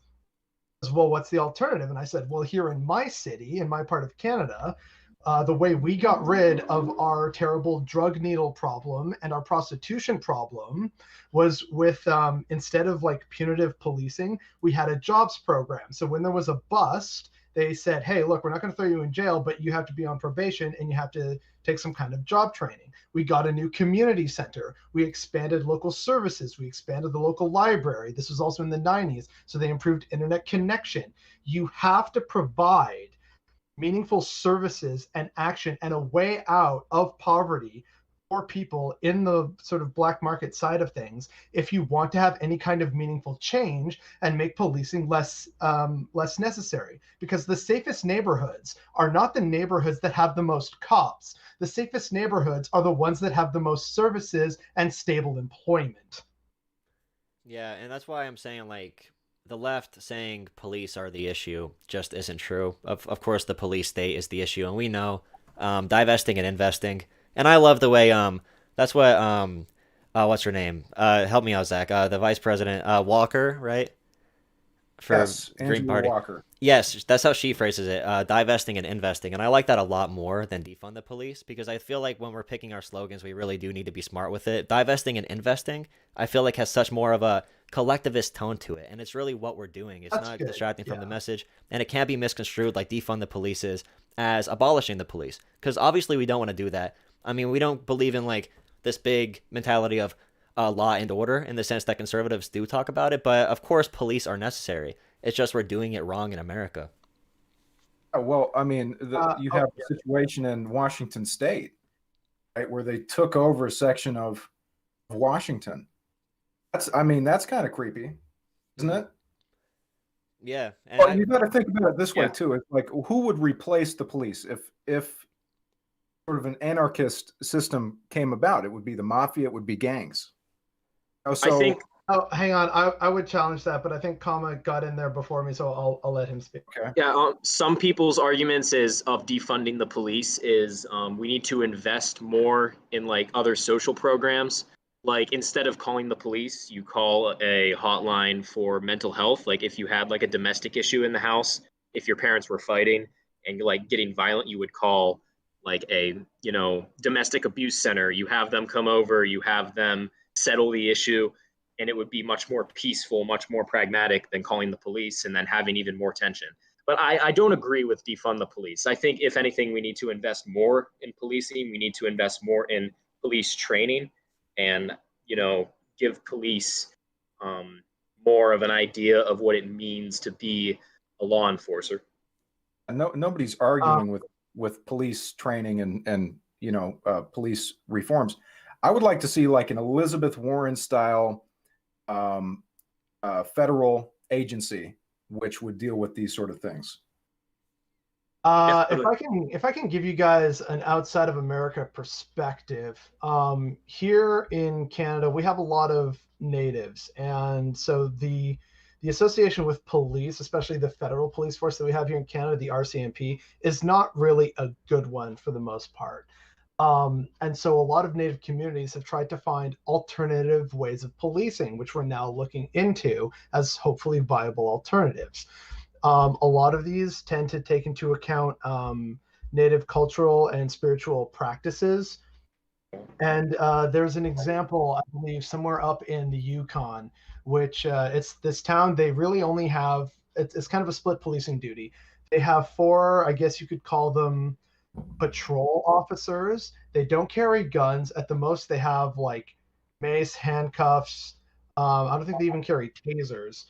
And there's a detachment of 2 RCMP, and the RCMP are only called if shit gets absolutely very real.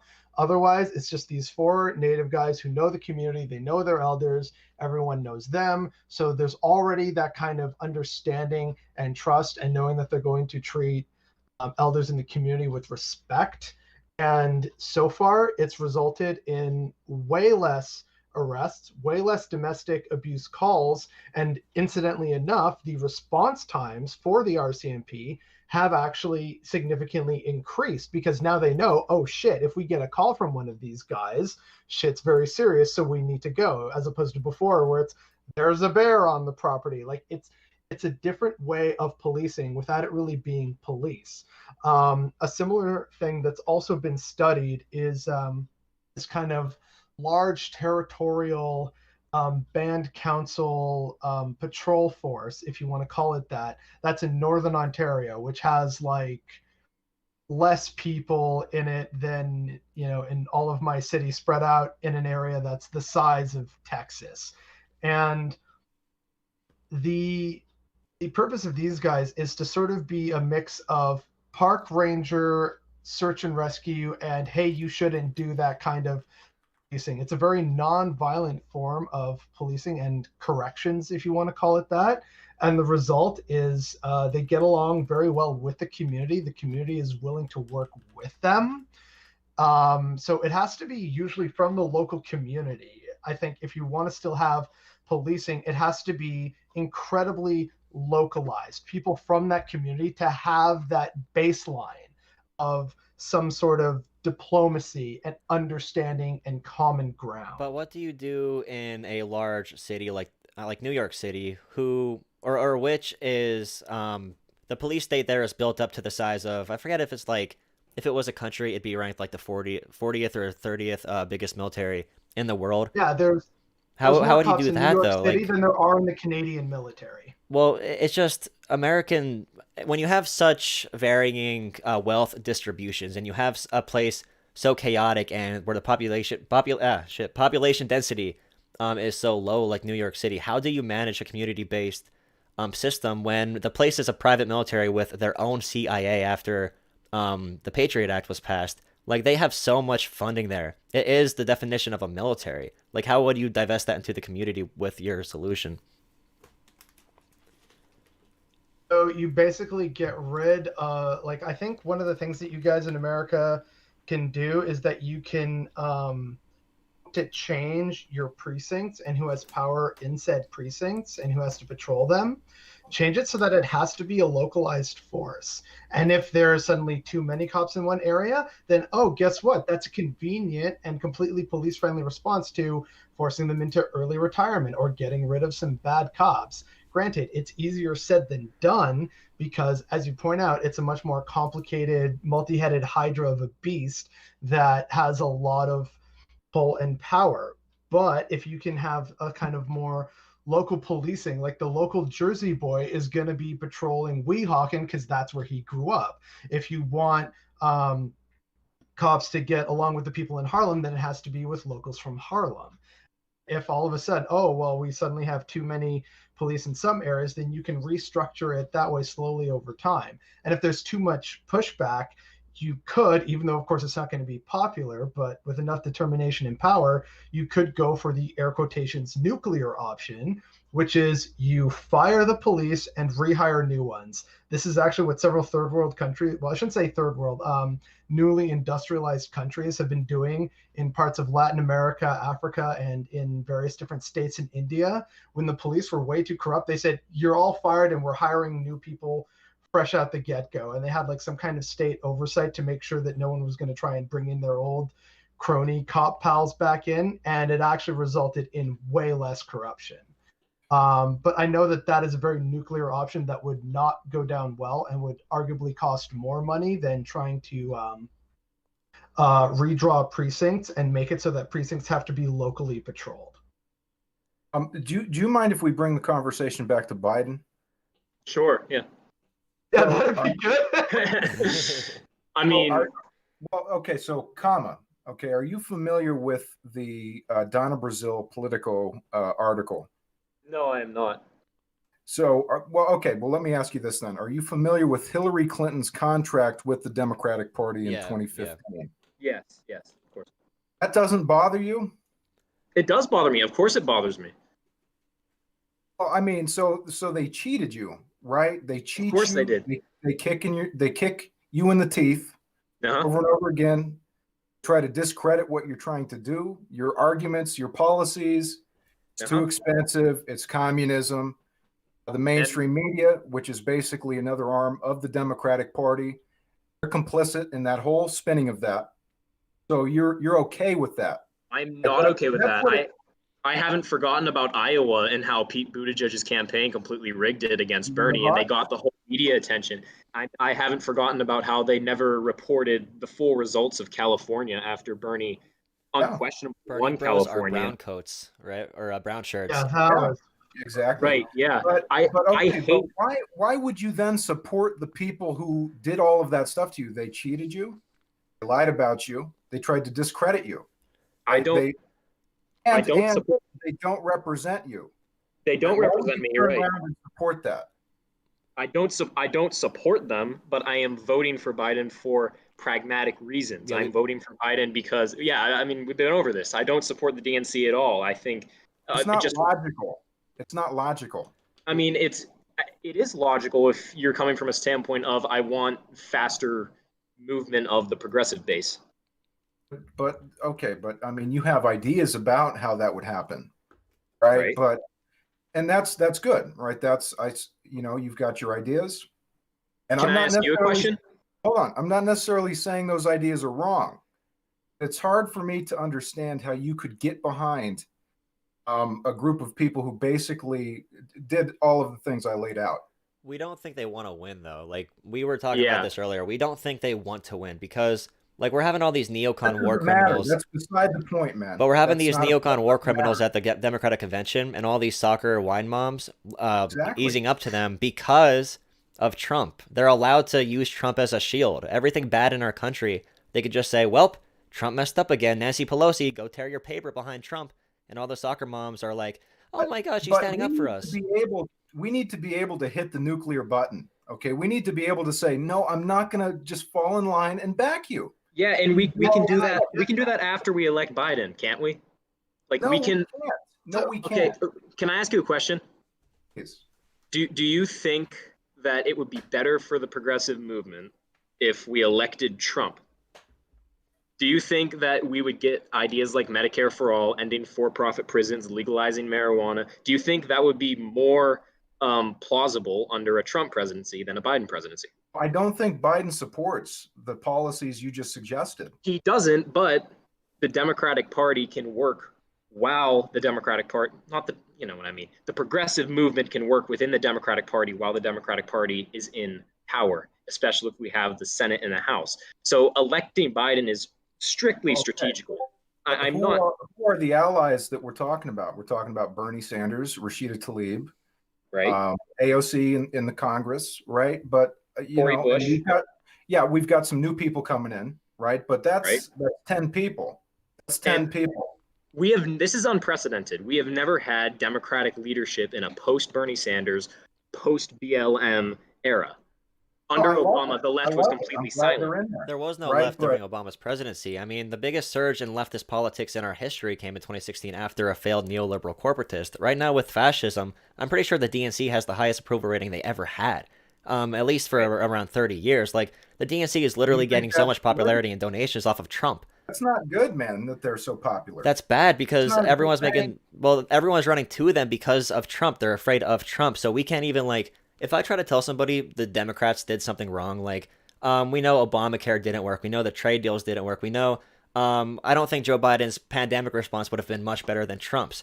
But if I tell that to a Democrat, they're like, well, Trump is the cause of all of our problems. And if we just get Trump gone, then everything will be fine. And when you talk about these people we do have that are progressives in like the House and everything, they're all in really safe Democratic districts. We almost had Booker get McGrath knocked off, which should have happened. She has no chance to win. She's a terrible candidate. She's everything wrong with American politics. Do you think there was some creepy stuff going on there?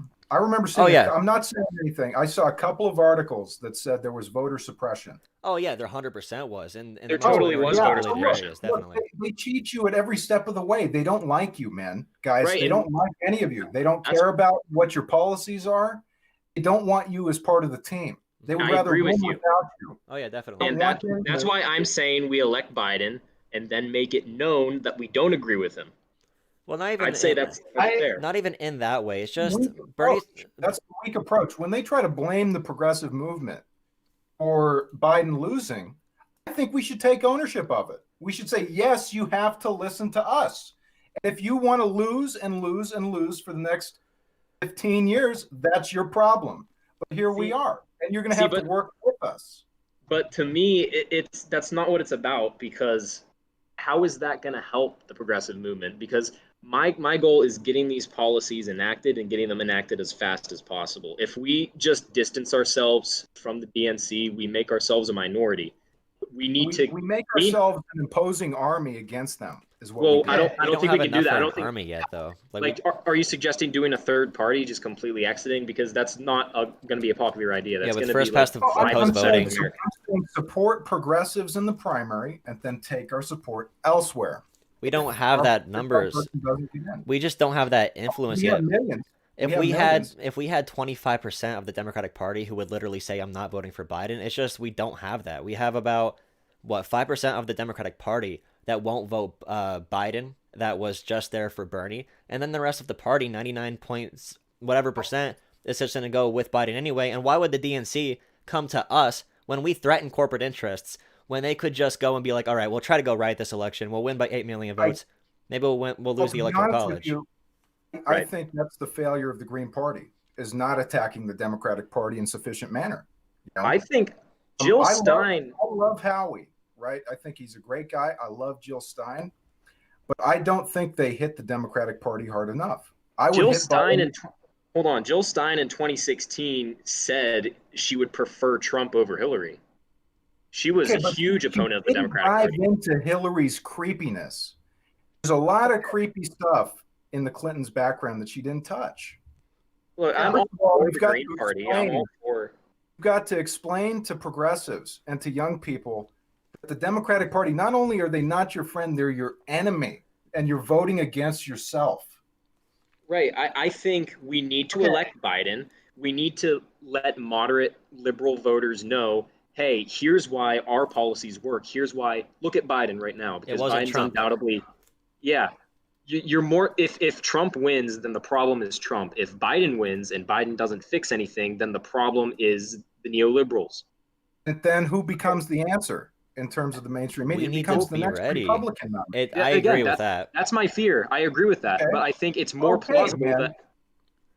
More plausible that we get a progressive movement during a Democratic leadership than a Republican leadership. That's all I'm saying. Yeah, because Democrats are too scared to do anything unless if Democrats are in power. Because, I mean, do you meet any normal Democrats that are willing to be like, all right, time for a socialist revolution or whatever? Like, Democrats are not willing to take a leap that would really advance anything. They're willing to do incrementalism, and that's it. Only when they're comfortable are they willing to even consider Medicare for all. Yeah, I'm talking about, like, I think Biden being in charge gives us the best chance to persuade Democratic voters to not like the party. I think Trump being in charge basically shuts me out from Democratic voters, because if he's in charge, everything I try to bring up to them about systems, their brains shut off. They're like, oh, Trump bad, that's why.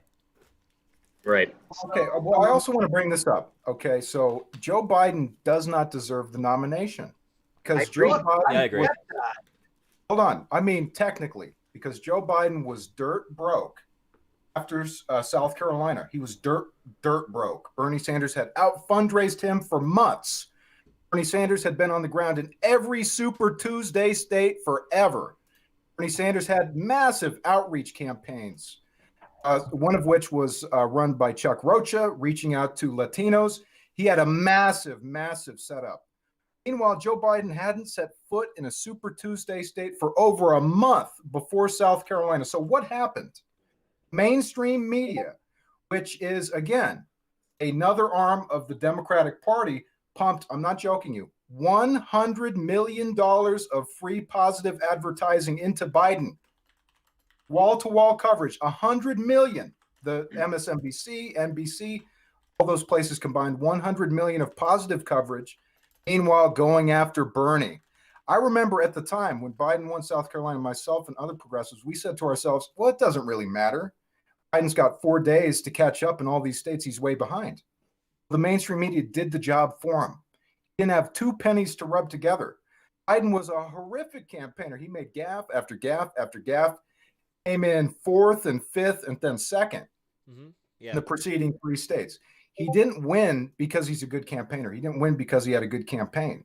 Mainstream media put him into the position of the nominee. Yeah, 100%. He doesn't deserve I don't it. disagree with I anything think you're saying. If Biden was president and Trump was not president, I think Bernie Sanders wins this primary, even with all the bullshit the media did to us. Because everyone, if you look at every single voter, their number one issue, I think it was I'm sorry, 90% of. Can you repeat that? Oh I'm yeah, sorry. 90% of Democratic voters. I mean, this is just continuing, but it reiterates. 90% of Democratic voters voted off of, or not 90, but what was it, like 65 to 70? 90 is a way overstatement and not true. But that number of voters was just voting to get Trump out. And they believed the media that socialism would lose to Trump. And I feel like if we had a neoliberal corporatist in power right now and there wasn't any super scary Trump for these people to go against, we would have a much better chance to win, even with all this stuff.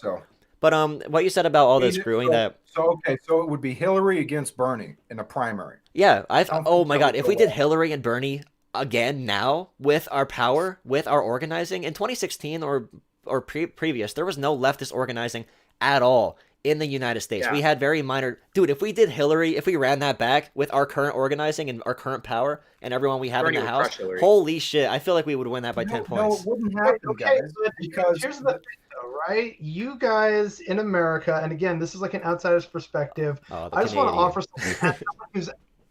I know I'm a Canadian telling you sort of what to do or to give you advice. I know it's not welcome. It's very difficult. No, but you guys have the other side of the coin. You know, you guys have got Medicare for all. Okay, hang on. Well, that's a subject for another time. But here's the thing, right?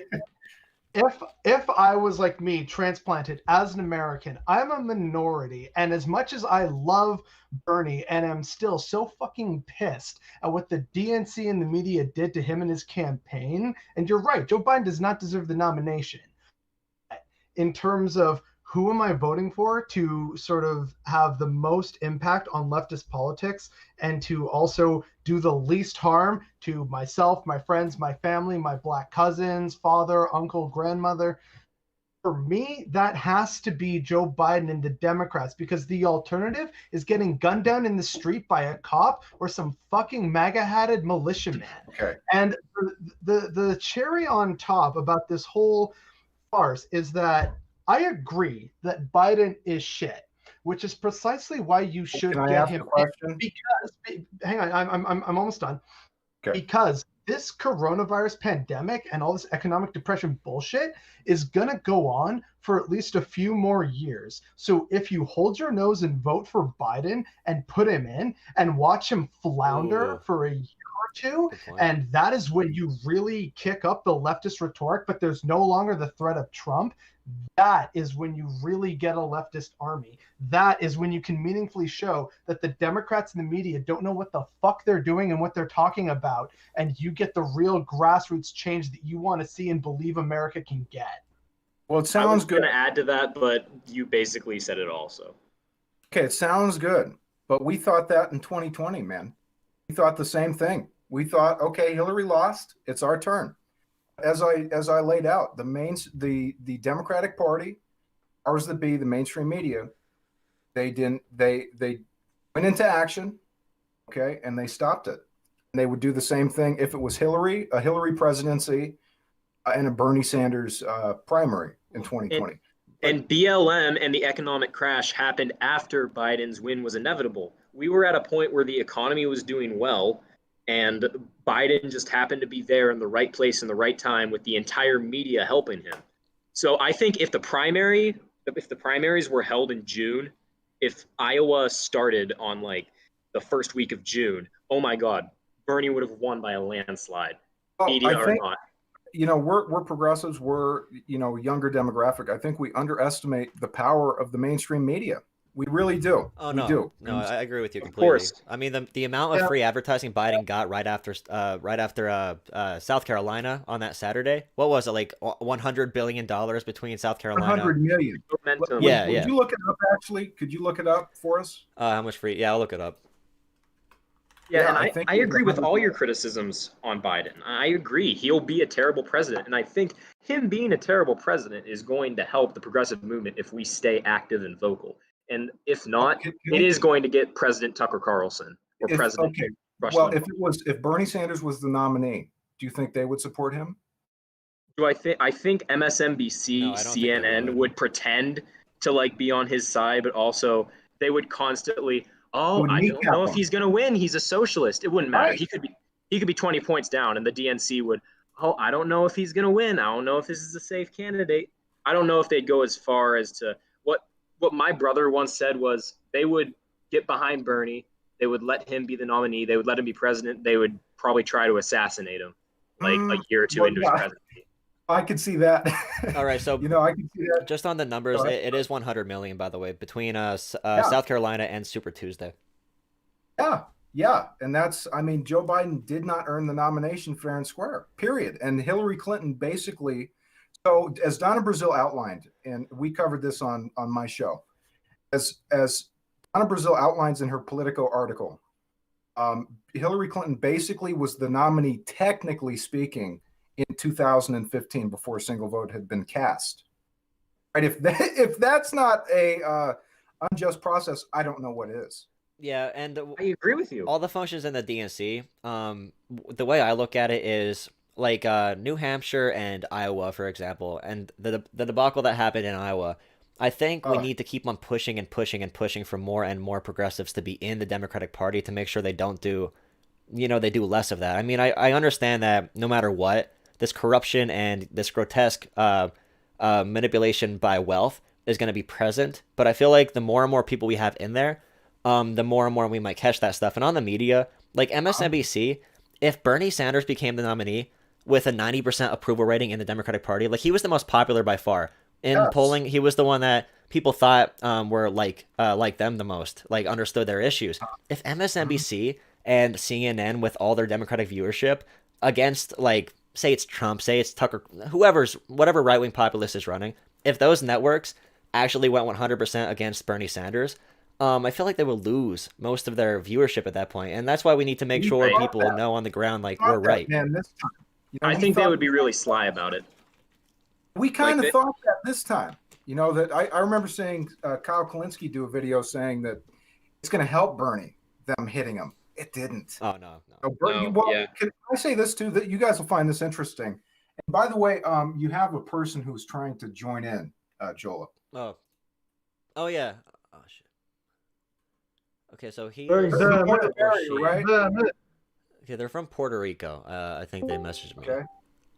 And they wanted to give a unique perspective on it. So whenever, hello? Hey, hi, hello. So you're from Puerto Rico, and you wanted to give a different sort of viewpoint? I'll be right back. Let me grab something to drink. All right. Oh, go ahead. Oh, dang. That's the guy that I would like to respond to. Oh, we could just talk a little bit.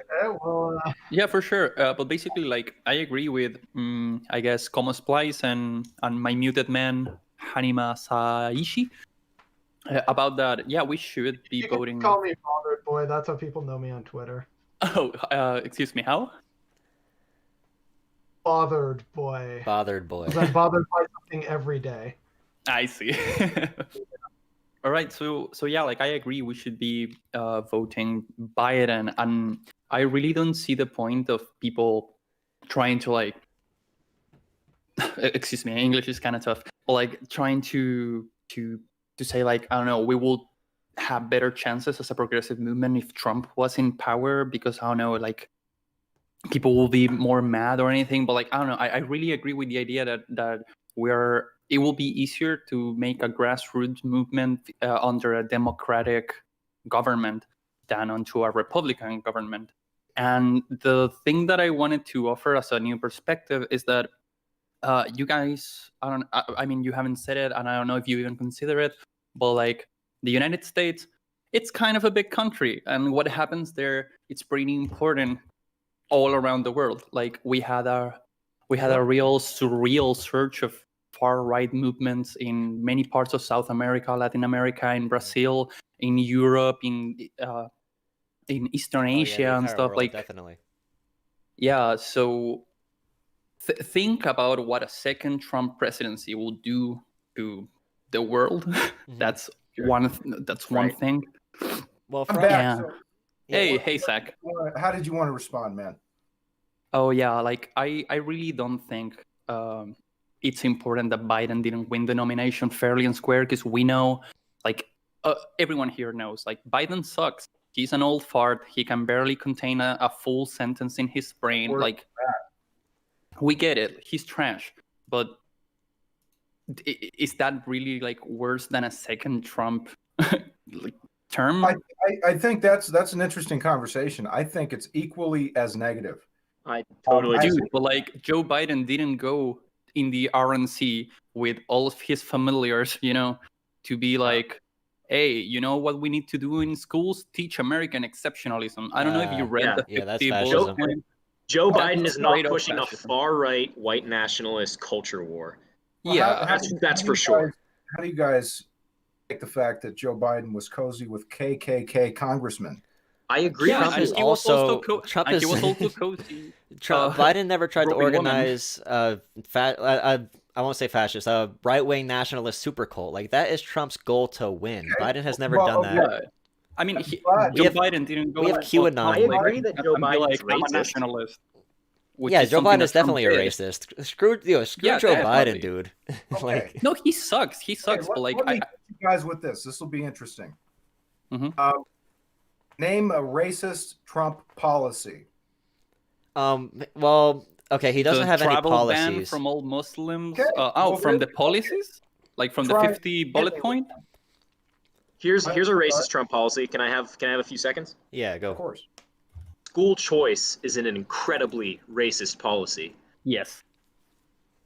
There you go. Do you need me to elaborate? He's also posting about like to people in the suburbs. You should be afraid of an invasion from these far left radical I'm talking about protesters. policy. But that Actually, matters when you foreign impact policy not across just the its country. The public opinion matters when it influences policy. It doesn't matter if he's literally implementing redlining. It matters if he's doing things that are going to force people at a local level to implement stuff like that. There's QAnon supporters winning congressional districts right now. Like, Yeah. it's insane that people in this conspiracy mindset, and he's tweeting stuff about, you know, the leftist, the Antifa terrorists are going to burn down your communities. That works on these middle American, I mean, I'm not going to say idiots because they're just uneducated. They're born into these positions. That works, and Right. it is radicalizing like 30% of the country to literally think we want them killed. Like, it matters when it comes down to how that influences policy, how that influences civil unrest and social discourse, especially when we're on the brink of an election where there's going to be huge protests no matter what. And we just have to hope that the Yeah. far left and far right doesn't collide at the wrong point to result in a mass casualty might. incidents. It might.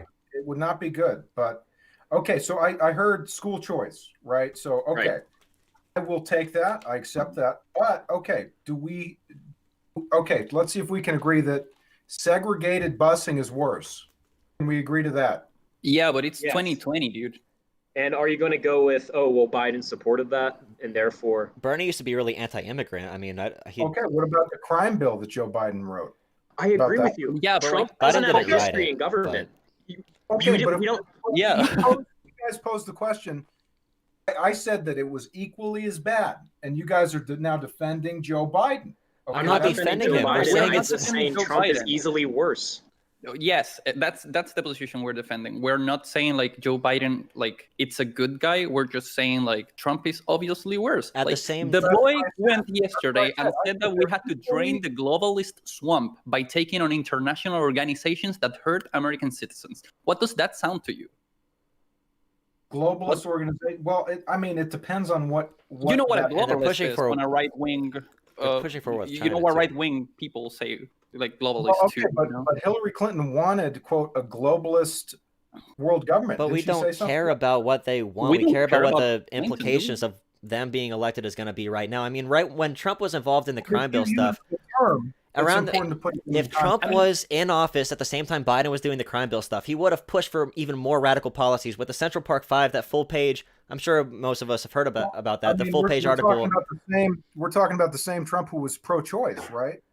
Who wanted Medicare for all, His right? entire career, he's Oh, been to it's the hard- right it's of hard to Reagan on even criminal say something justice. like Did that. he though? Like Trump- that's Trump another is a thing. Trump grifter. is an unreliable person. You cannot we cannot like just like trust whatever Trump says, and that's You a really can't hard trust what position to be Biden on. says, Do my you friend. honestly think? You Hold could on. not, but you can trust the Democratic Yeah, Party let's a get- little bit more. Do you honestly think that a Joe Biden presidency would be equally as bad? Do you honestly think that? Do you do. honestly think that there would be the incredibly, racist We rhetoric? could go through the pure the policy white- if we But want if you're to. even if you're talking just policy, do you really think that Biden would be No, just as bad? I think in some ways it would be worse. I think trade-wise it would be worse. I think Trade wise, maybe that's one issue. Do you think that Biden would do a policy like school choice that would even further segregate communities, or do you I think wouldn't Biden would be leave that surprised. alone? it depends on who pays them. I feel like we can make Biden a little bit more accountable as well. No, I don't agree with I- that. Joe Well, I Biden mean, Joe Biden basically said that he would veto Medicare for all if it was passed by a Democratic House and Senate.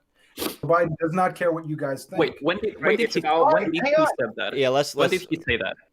Yeah, okay, right. So, like, this goes back to something I was saying earlier. Of course, Biden doesn't give a shit about what, we collectively, the left, and what a majority of Democratic voters in America want. They want Medicare for all. So you vote him into power, and then the disillusionment comes full circle.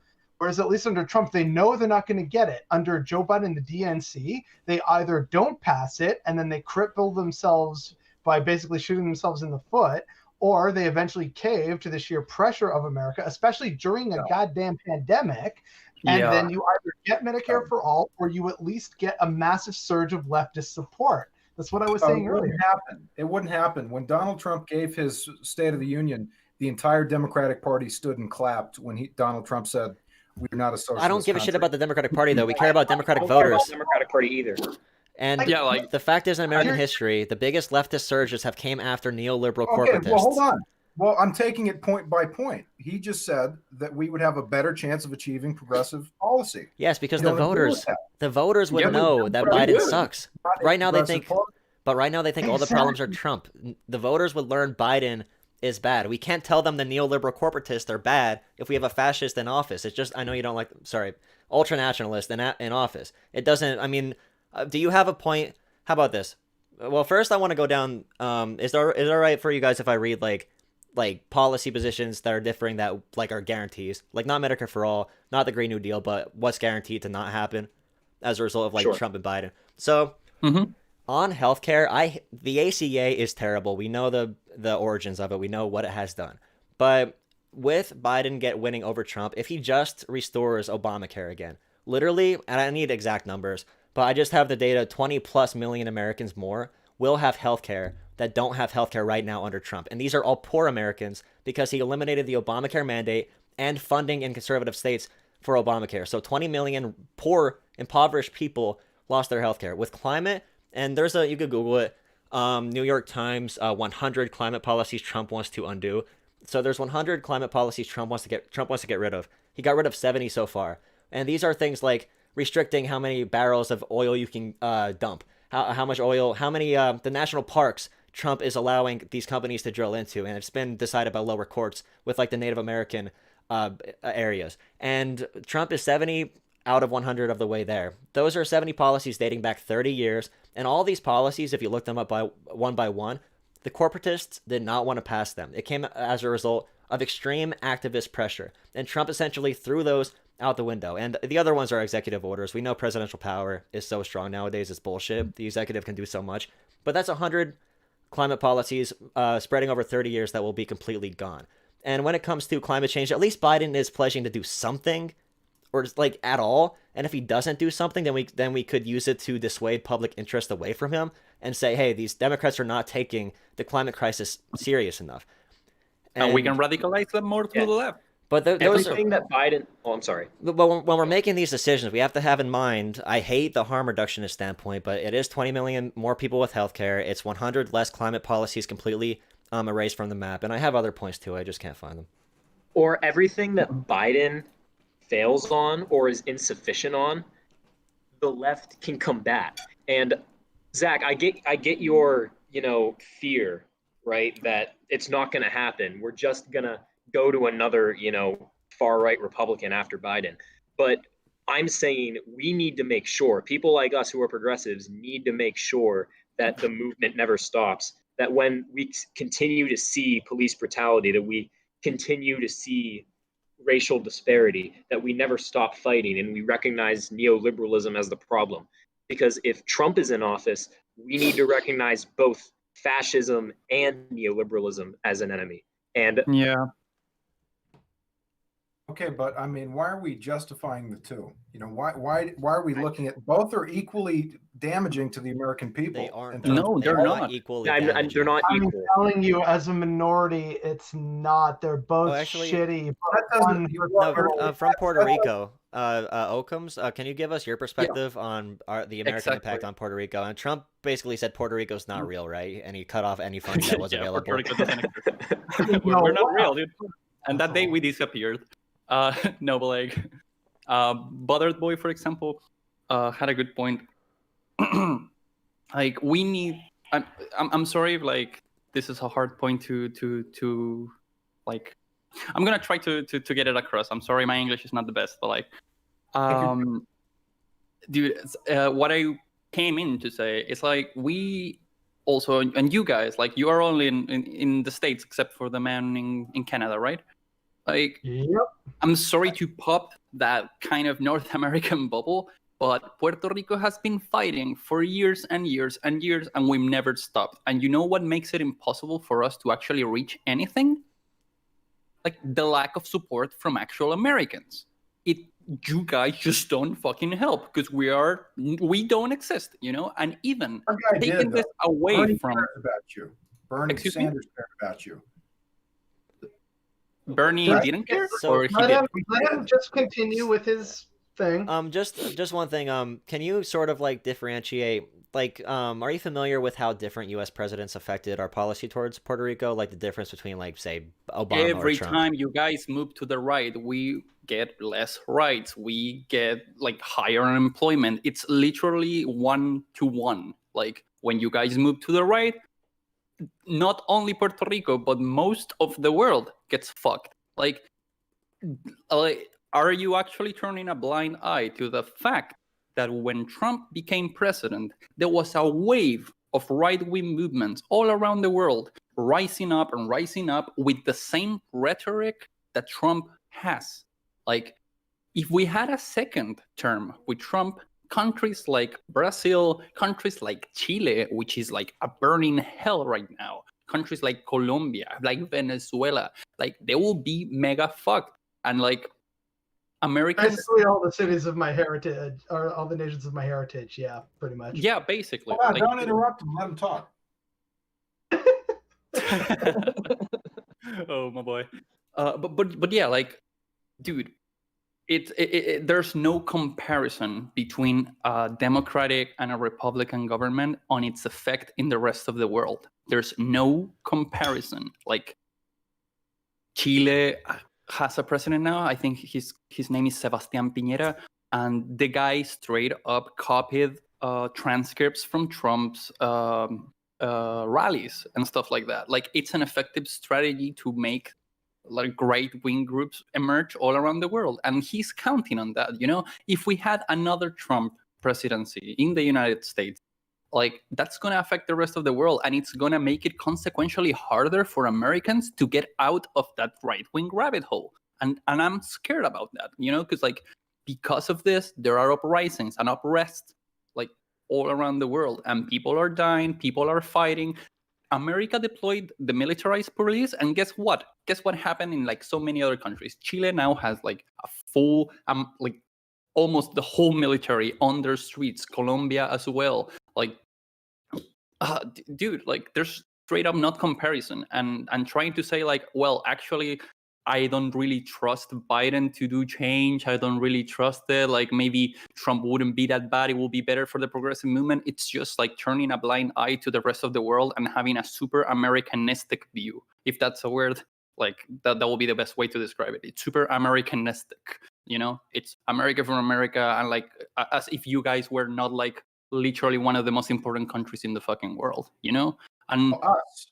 You're an American citizen. and it's crazy too. to me. I think we have a practical responsibility to move this thing to the left, and our best chance it's by letting the DNC, the Democrats, be the next like party in power. You know, What's I the really name of trust. that mayor down there?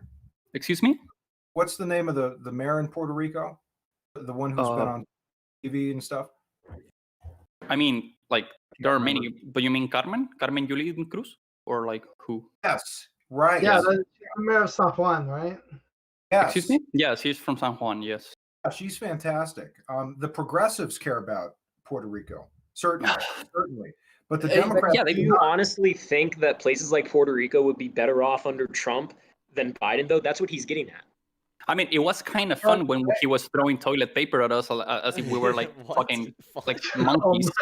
I don't know if you all remember that. 'Cause, like everyone forgets about whatever happened I here. remember that. No, I got Puerto Rican friends up here. Yeah, it's Yeah, dude, we still make jokes about it. Like, could you Trump me that toilet paper and you just throw it? you know, I'm not a Trump supporter, right? But No, I I know that. understand. I know that. But, it's tough. you know for what me I Joe Biden excuse me, taking but, like more you know what I active feel like I feel like maybe you're taking like too much of a purist left-wing approach, which I don't think it's definitely wrong, you know, but like I feel like theoretically, like if you are a fan of theory, we also have the responsibility, if we read that theory, to move this to the left, because like and to vote Biden, because that under will give us Barack better Obama- conditions to make a grassroots movement that can actually change America and the rest of the world. Well, Joe Biden is not that figure. But No, let me he ask- sucks. No, We he's know not. that. No one's saying that. Hold on. But dude, like, what we're trying to Better argue is under that Obama. if Joe Biden is in power, he will be an absolute disappointment. And that gives us more reasons as a left progressive group or leftists in general to be louder and to have better chances at actually radicalizing people more to the left. Okay, And, well, that's- dude, Lenin said that, Marx said that, like they talk about how the left wing spreads and in which conditions it spread. And like that's a different argument, okay, than saying that Trump, clearly he abandoned you. Fuck Trump. Okay, I have no problem saying that. But it's tough for me to see Joe Biden being in the mainstream Democratic Party being more sympathetic to the people in Puerto No. It's tough for me to see that, you know. Do you remember? Hold on. Do you remember I'm when here. George? I'm sorry. You can go on. no, go ahead. Do you remember when George Bush was far right? George Bush had a lower disapproval rating. A lower approval rating than Trump does currently, than Trump ever had. George Bush had the lowest approval rating, correct me if I'm wrong, in American history. He was far right, and now the Democrats have only moved farther right under Trump to the point where That's George true. Bush-like figures like John Kasich and Colin Powell, they're speaking on the behalf of the Democratic Party as the Republican Party has moved right. If we get another term of Trump where Trump doesn't have to worry about getting reelected, he is going to be unhinged. There's no telling what he will do. He could very well be a Hitler-like figure if we give him power for the next 4 years. That is, How are you saying that Biden would be more, or that Biden would be a detriment to the progressive movement? Because that's just not the case. Just one thing to Okay, add to that quick, if I can, Zach. That But here's is the deal, man. Can I just real quick? Yeah, you're good, is you're we're good. talking about if we're talking about a specific thing, then you guys cut into something else. And we're talking about would Joe Biden be better for Puerto Rico? It's tough for me to Yes. see that. I mean, yes. Wasn't. Me, as a person who is here, who is super active in politics, who has been an Antifa person since like at least like 6 years actively on the streets doing actual actual radical shit.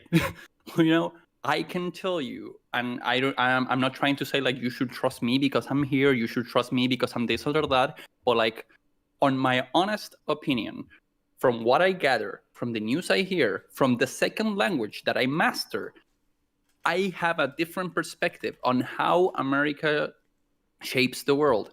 And I can tell you, like, a Trump presidency has only done harm to many countries in South America, in Latin America, like in Brazil, and well, you can just like look up civil unrest 2020, and you'll get a list of countries that have been like going down the same road with right-wing presidents, with right-wing speeches, with nationalistic wings.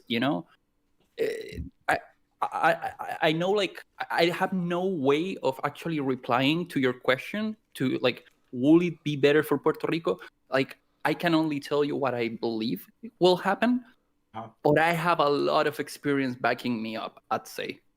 I appreciate that, man. Thank you.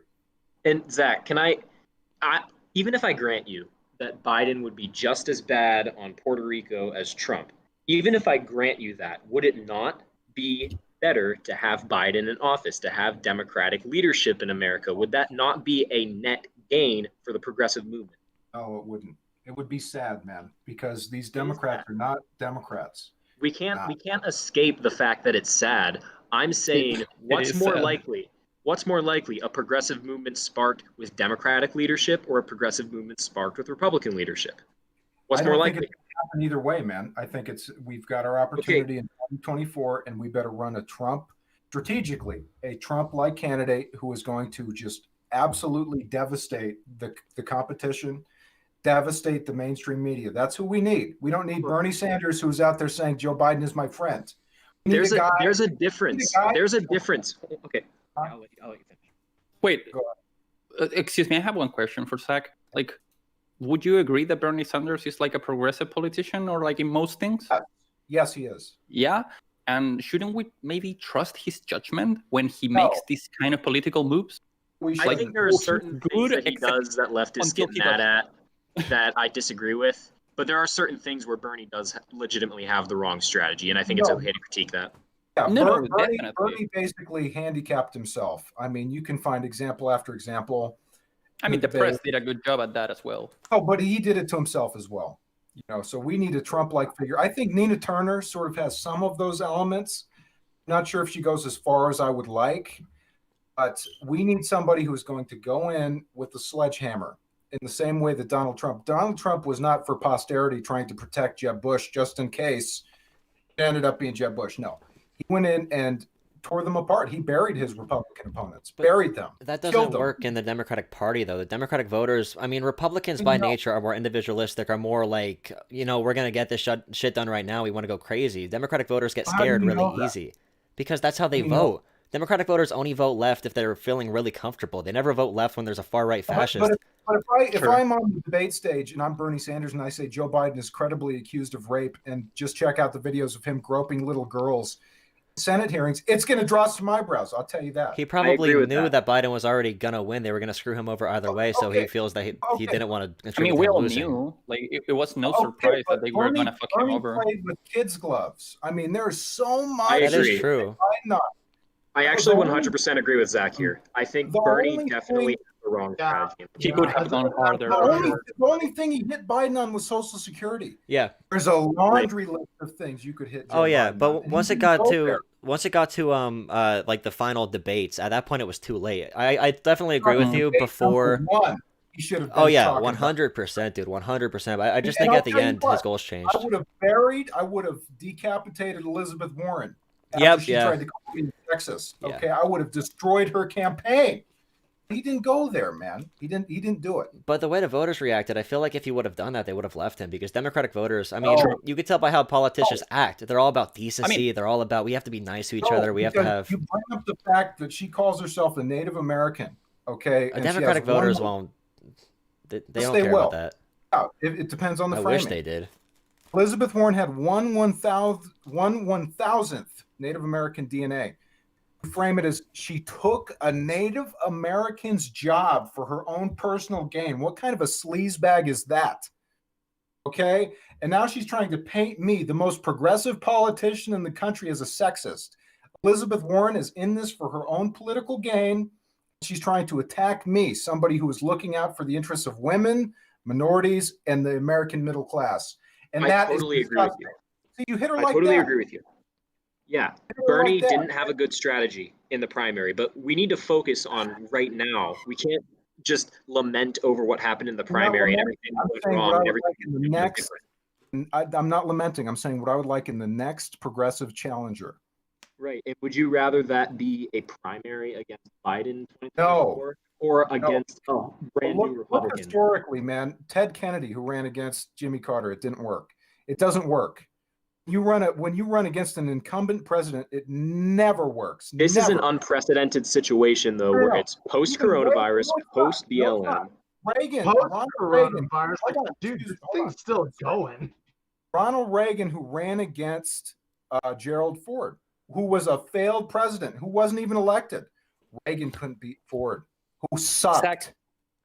Zach, could you give me a minute? Like, we could unearth all of the democratic failings in the past. We could like unearth all the shitty characteristics of the people that are supposed to represent us. But like, dude, think of the practical material effect that shit has on the planet and on the country and on other countries. Like, do you really, really, really believe that if Trump gets a second term, we're gonna be better? Or like, or let me ask you, like, if Trump wins, what do we do?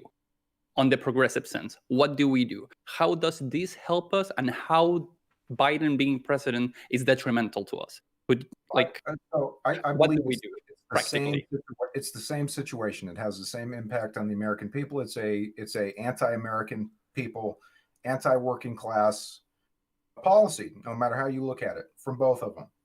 It's a bust, guys. It's either side is not looking out for our best interests. But okay, just I agree with you. fundamentally, what's going to happen? I don't care if they're looking out for us, but would you agree that Biden is better than Trump on healthcare? Just 20 million more people having healthcare, like.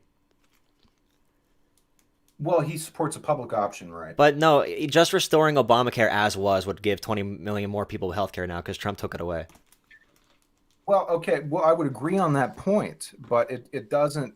That point alone does not dismantle the argument I've been laying out. And like climate change, I'm sure you guys agree it's probably the most existential fear we have right now, not just because of mass extinction, but because of immigration, mass immigration. That's going to create the biggest earth-shattering event probably in modern global history. Of course, after the World Wars, whatever you consider modern.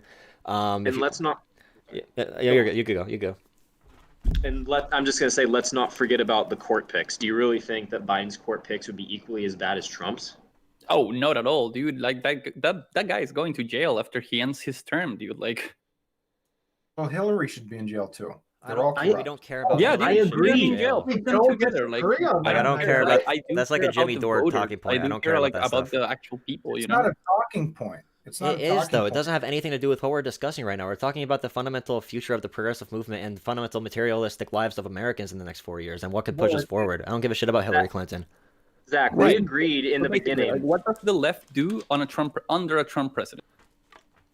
What would we do? Yeah. Well, what would we do under a Biden administration? We have no. Prove him wrong. I'm asking you a question. Like, what do we do under a Trump presidency? If you're so convinced that they're the same, what do we do? I'll tell you what happened. Let me remind you that on the 50 bullet points that he released yesterday on the RNC, he wants to make Antifa a terrorist group. Yeah. And can we at least like agree that Antifa is a good thing? And that it helps move the Overton window to the left? No, I can't agree to that. You cannot agree that Antifa is a good thing. The problem with making Antifa a terrorist organization is that Antifa, since it isn't an organization, anyone who labels themselves anti-fascist, no matter what your standpoint on Antifa is, whether you think they're a good or bad thing, that will be a detriment to the country. I didn't say they're a terrorist organization, but he asked me if they're good. I can't say that. I can't say they're bad necessarily. Making them a terrorist group, do you think is bad though? Okay, but do you think it's bad to make them a terrorist group? Hold on. I mean, look, I'm the only person who's anti-Biden in this whole thing. Okay. I'm anti-Biden. Well, who's not voting for him? Okay. What would happen under a Biden administration? Okay, what would happen? It would be a But vindication. I asked about Trump. Like, you complained about us going into different questions in different territories. So let me ask you, uninterrupted, you have all the time. What does the left do under a Trump presidency? Okay, well, let me say what would happen under Biden administration. Okay, That's not the question. We can Hold go. on, let to- him- let him- we can let go him there, talk. but, like, okay. what would happen is it would be a vindication of the neoliberal Democrats who don't care about you. It would vindicate their strategy, which is abandon your base, run to the right, and forget about any left-wing policies and just say the other guy is bad. That's what would happen. We would be in worse shape, I think, under a Biden presidency. Under a Trump presidency, we don't have that vindication of the neoliberals, where they could say, yeah, our way works. Why should we change? Why do we need to court progressives? It doesn't matter. They're going to vote for us anyway. Okay, but like I said, do you remember when George Bush was president? Did he push the Democrats further left or further right? No question. Push them further right. Okay, well, Yeah. under Bill Clinton, he pushed Democrats to the center right. Well, Bill Clinton came Okay. as a result of Reagan, though. Right. And also, this is, again, an unprecedented situation where we could have a Democratic president, Democratic Congress, and the idea that, it's would be better under Trump, like, I just don't see it, because the neoliberals are going to paint Trump as the problem, and the normie Democratic voters aren't going to see a reason to change anything other than Trump being president. And if Biden is president and Biden is insufficient and people recognize that, then they'll realize liberalism isn't fixing things. And maybe that's when we push it to the left. That's when the left does its thing and it pushes people further to the left. But we need a fertile ground. Well, it didn't work under Obama, guys. There wasn't a Bernie Sanders. That was the or largest DSP leftist or movement in American economic history. practice No for Obama. AOC, there was no Bernie Sanders. There was no or left at least on during the Obama. Yeah, public Bernie was a- eye. Bernie There was was alone. no threats of fascism. There was not an uprising of right-wing movements all okay. around the world. There was not a pandemic. There was, like, the situation is not comparable at all. And you trying to compare it is just like trying not to answer the question, or at least that's how it sounds to me. Like, Okay. I am really concerned. Like, under a Trump presidency, you can have some groups, and not only Antifa, because if I don't want to like say it's a slippery slope, but it could be a slippery slope. Like Antifa first, and then all of other left wing groups, or like you said that maybe we need to make a third party. What makes you believe that he will not make it illegal or persecute you if you are making it more progressive?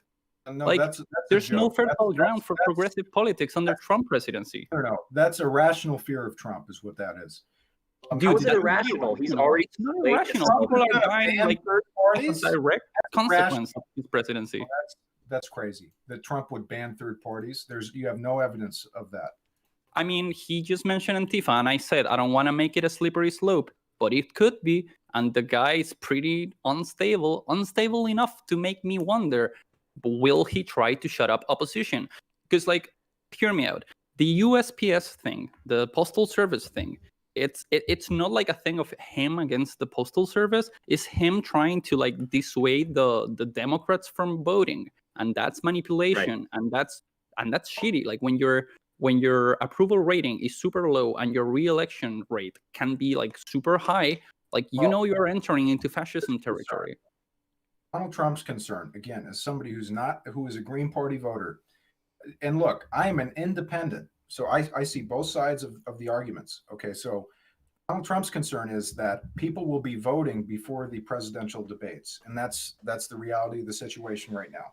No, that's not it. That's not it, dude. That is that's one like of the reasons. That is one of them. dude, like But not the main one. the Democrats are overwhelmingly voting more by mail than the Republicans do, because bigger cities are more progressive. Could you look it up for us? See when mail-in voting for the election starts, and see when the debates start. Okay, yeah, I know. it's, It begins it's 2 to 3 beforehand, weeks. but like, it is 2 to 3 do weeks you really before the think Trump election. is betting on a debate, like the great debater Trump? Yes, I do, because he destroyed Hillary Clinton in the second presidential debate. That's why he won the election. I can send you I a think map of all Biden's the a better biggest... debater than Hillary was, and also Definitely. No, I don't agree if with they that give at if all. they give Biden drugs before the debate, he could easily crush Trump on just even neoliberal Okay. talking points against Trump are legitimate talking points against Trump. It's On like a this, I sad argument really to make. agree.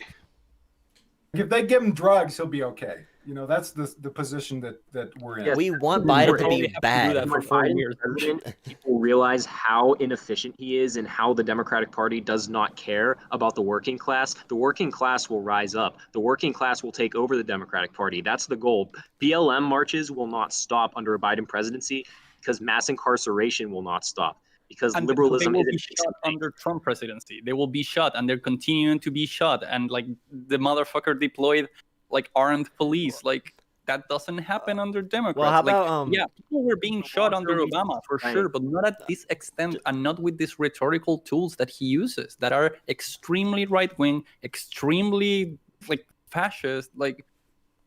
And that's just like not even debatable. The guy said, "You know what? I like."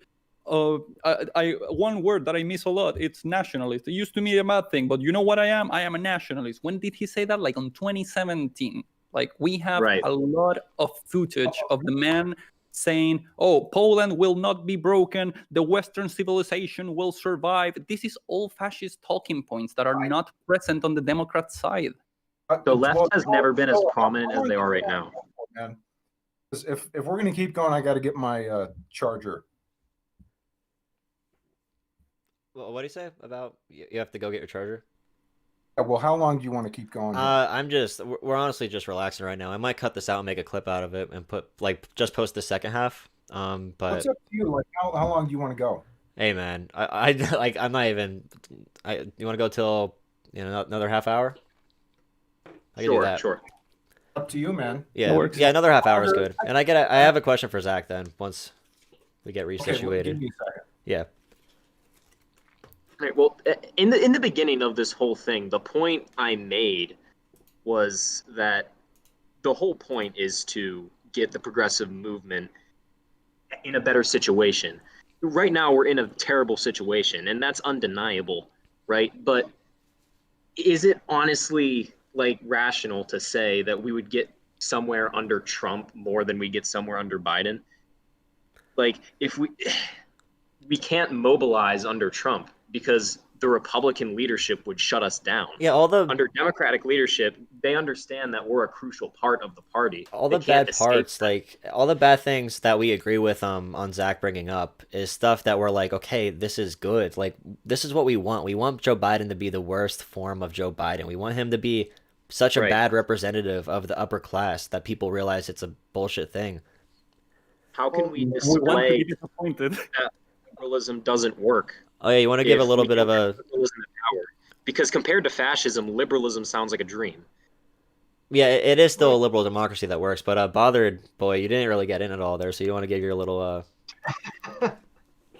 Yeah, well, so like just to sort of add to what Kama and Occam's have been saying, I mean, I can see where Zach's coming from, and I think it's valid, but it does tend to ignore, as Occam's was saying, the harm that can be done globally and in the next 4 years. Because remember, in 2016, people said, "Oh, well, look, Trump's just an oaf. How much damage can he do?" And here we are in 2020 with 160,000 dead Americans from coronavirus, and Americans saying, "Oh, well, that's just the price we have to pay." And okay, some kids are in cages, and the goalposts are always being moved, and that's what's also Right. concerning to me is that sure, okay, yeah, it's got to get worse before it can get better to a certain extent, but quite frankly, to be brutally honest, the left isn't ready for a civil war. The right is, because that's their dream, and they've been like They get training with their wet for that. and yeah. they're waiting for We'll a get day so to beat gun up. us all down. we'll get so beat And up, dude. unfortunately, there's a Oh. lot of Americans out there who think that you're at the point where it can still be resolved with some kind of Democracy. niceties or platitudes, and it's probably not unless you stop it now, with Joe Biden. And even then, I can totally see Trump and a bunch of red states say, oh, well, no, they totally rigged it. It's unfair. I call upon the people in the great red states to rise up and separate, and you have like a second civil war, like a split off republic or something. I could totally see that happening, even with a Biden presidency. But Oh yeah. if the question is who does the least damage and can give you the most returns on advancing the core goals of leftism, I think it has to be Biden, because he does the least amount of damage. You can finally let poor Ruth Bader Ginsburg retire, and you can also get a lot more Americans realizing that neoliberalism is bullshit and it's not working for them anymore. Yeah. Right, Oh, did you exactly. like- I have a Did question you for like Zach then. Merrick Garland? I'd rather Merrick Garland to whatever the next guy is Trump's going to nominate. Yeah, but I mean, like, I'm just seeking for a reason to vote for Biden. Or just tell me one good thing about him. Well, I wanted to ask you some It's not questions about before you Biden left then. himself. Okay. I wanted to ask you just from the point of view of a third party. I mean, this is like a general curiosity, and it's a little bit into my argument, but I just want to know, like, what is the path forward? Like, what's your goal as a third party, and where do you see, like, progression? Do you see it through trying to win a local race? Like, have any Greens been able to win throughout the nation, or what is your, like, goal? Or, like, what's your way forward right now? Well, if a Green Party candidate won a congressional seat, that person would be more powerful than the Green Party nominee. Right. So that would be good, and I would love to see that. I sort of see the goal of the Green Party as to attack the Democratic Party ruthlessly. That's kind of how I see it. And then, like, it just I don't see them actually doing it. But do you think the Democrats would pass ranked choice voting if they got enough? But the thing is, like, I say if they got enough pressure, but it's one of those issues that you're never going to get a lot of public pressure for, unless if you get people from the bottom up, like state-wise. But do you think Democrats, like, are more likely to do that? No, I don't. I mean, the Democratic Party is bought and paid for. Well, it's an interesting concept because if you look at so you mentioned public support for issues earlier. It doesn't matter who is president. Public support means nothing, no matter what issue it is.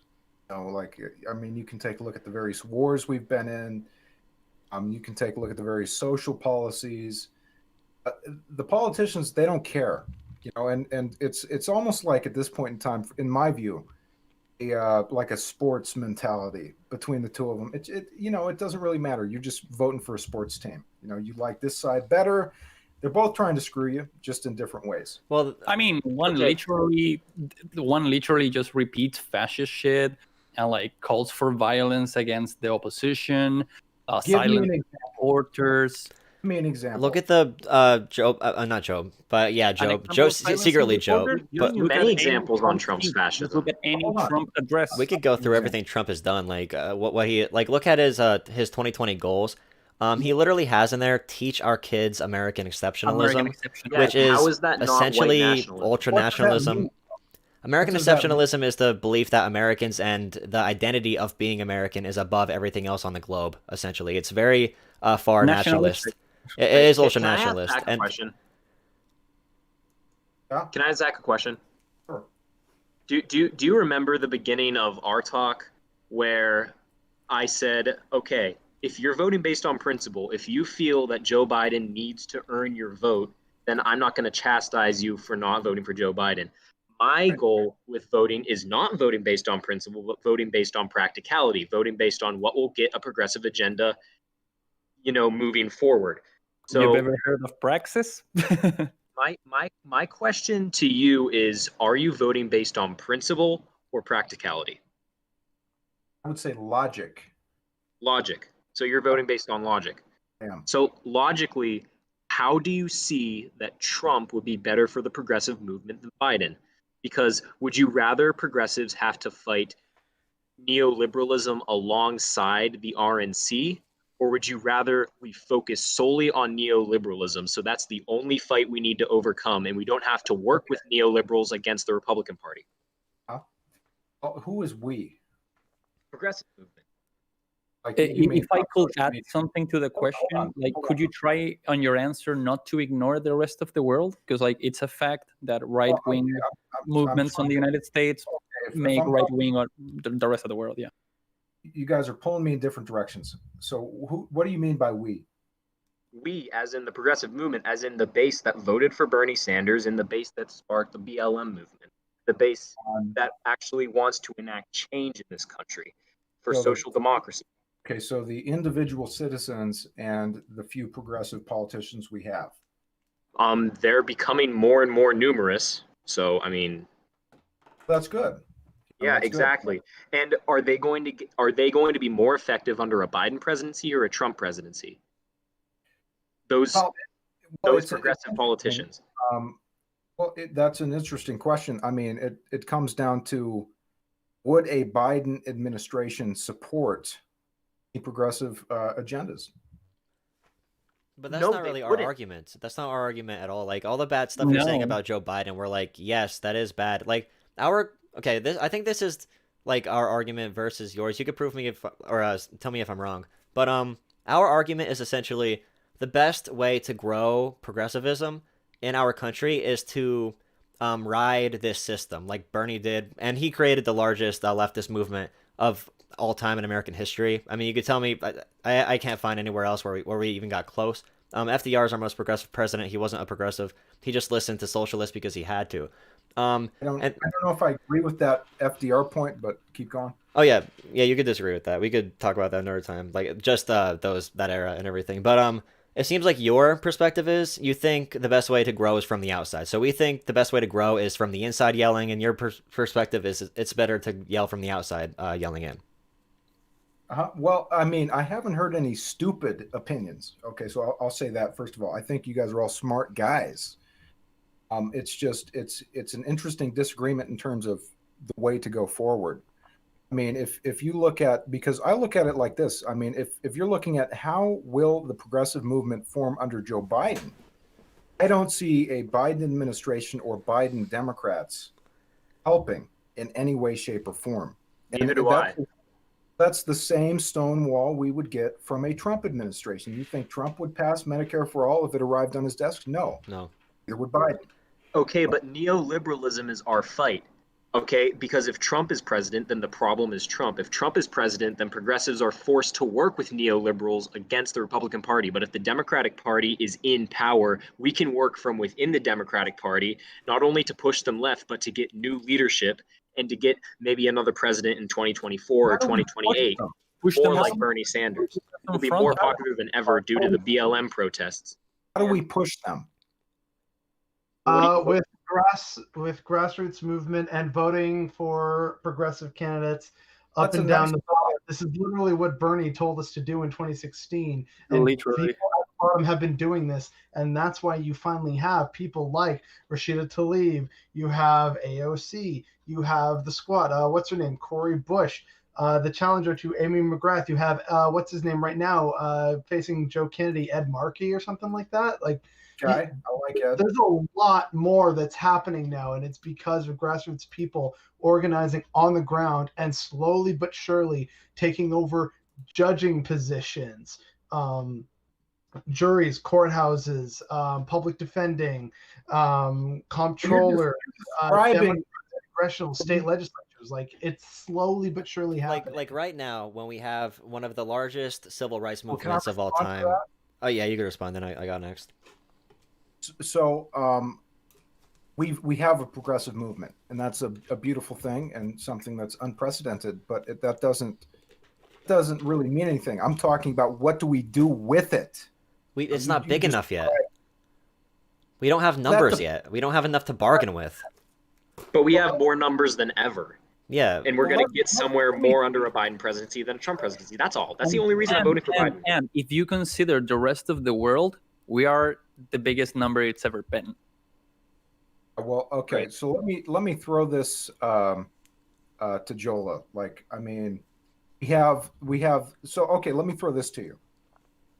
Do you see a progressive version of Trump winning the Democratic primary? It would have to be. I don't think the progressive version of Trump, but if you mean progressive version as in he's not afraid to say what he sees, then yes. But I don't think someone with his attitude towards it would particularly work. I think you need to make connections within the, I hate it, but the Washington system. You need to have friends in the media, or we need to build progressive media platforms like conservatives did. Like, isn't you guys could like correct me? Isn't Tim Pool the most popular person on the planet when it comes to politics online? And they have so many media networks on Facebook and stuff. Yeah, like between him Right. and maybe like fucking Crowder, or like on the other side maybe like Destiny. Like those are like the big ones I'd see Yeah, like on the internet. yeah, it depends what you mean by Trump-like figure. Do you mean Bernie who just isn't do you mean Bernie that would say call out Elizabeth Warren for the Native American thing, or do you mean Bernie that would call out Joe Biden for like the policy things? Everything. I think he means both. Yeah, because I think Yes. someone who just calls out the policy unrestricted would work. I don't think someone who goes for personal attacks would work. No, I Yeah, think we need Nina Turner is a great example of someone who's just enough like Trump, besides being like disrespectful and Yeah, I off-putting. think Because that's a remember, the perfect mix. Democratic voters are way different. They're not going to fall for someone like Trump who's like rude and disrespectful. They would if they realized under a Biden presidency that neoliberalism isn't fixing things and we still have mass incarceration among other things in this country. Then they'll realize, hey, we need to go further left. And if we have an avenue to do that where the Republicans aren't the problem and neoliberals are the problem, then we have a real chance of You know what? success in 2024 or 2028. I like that. Just like listing the stuff going on right now, I feel like Republicans are always presidents when like the natural disasters happen, when the new conflicts start. When it comes to escalating conflict with Iran, Trump pulled out because of public opinion. In my opinion, I think he would have pushed forward if we didn't have such an anti-war America right now.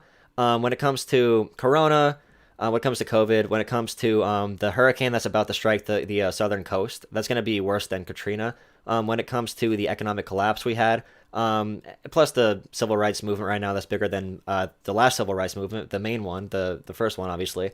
I want all of this stuff to be happening under a Democrat. I want the world to fall apart Right. with a Democrat in charge. Because if the world falls would apart be with a unprecedented. Republican in charge, like when the world fell apart for Bush, Katrina, 9/11, and starting the worst foreign policy blunder in American history, modern American history. But when that happened, we fell for a fake populist in Obama, but it was still a populist. Democrats still wanted a guy who, because Obama versus Clinton, Obama did attack her in ways that Bernie attacked her, but then he ended up being like her. If that happened again, the basis is I want all of this crappy stuff to happen under Republicans, because I want the American people. I want it to happen under Democrats, because I want Democrats to know it's not the Republicans' fault, it's the system's fault, and I want them to go to progressives after that. Well, I kind of feel that you need a candidate in the primary to individually dismantle, destroy, and bury each individual candidate. I agree with you. Yeah, I agree. on a policy substance basis. And a personal. I agree with I you. mean, But they you guys, can't- You guys say you guys What do you say mean no by person. personal though? Like personal Yeah, like decisions, like Like Joe Biden being Joe a Biden, rapist. you raped That's yeah. totally. I agree with that. Yeah, Certainly. I mean, I'm not saying you make something up. I'm saying you can look at Joe Biden being creepy.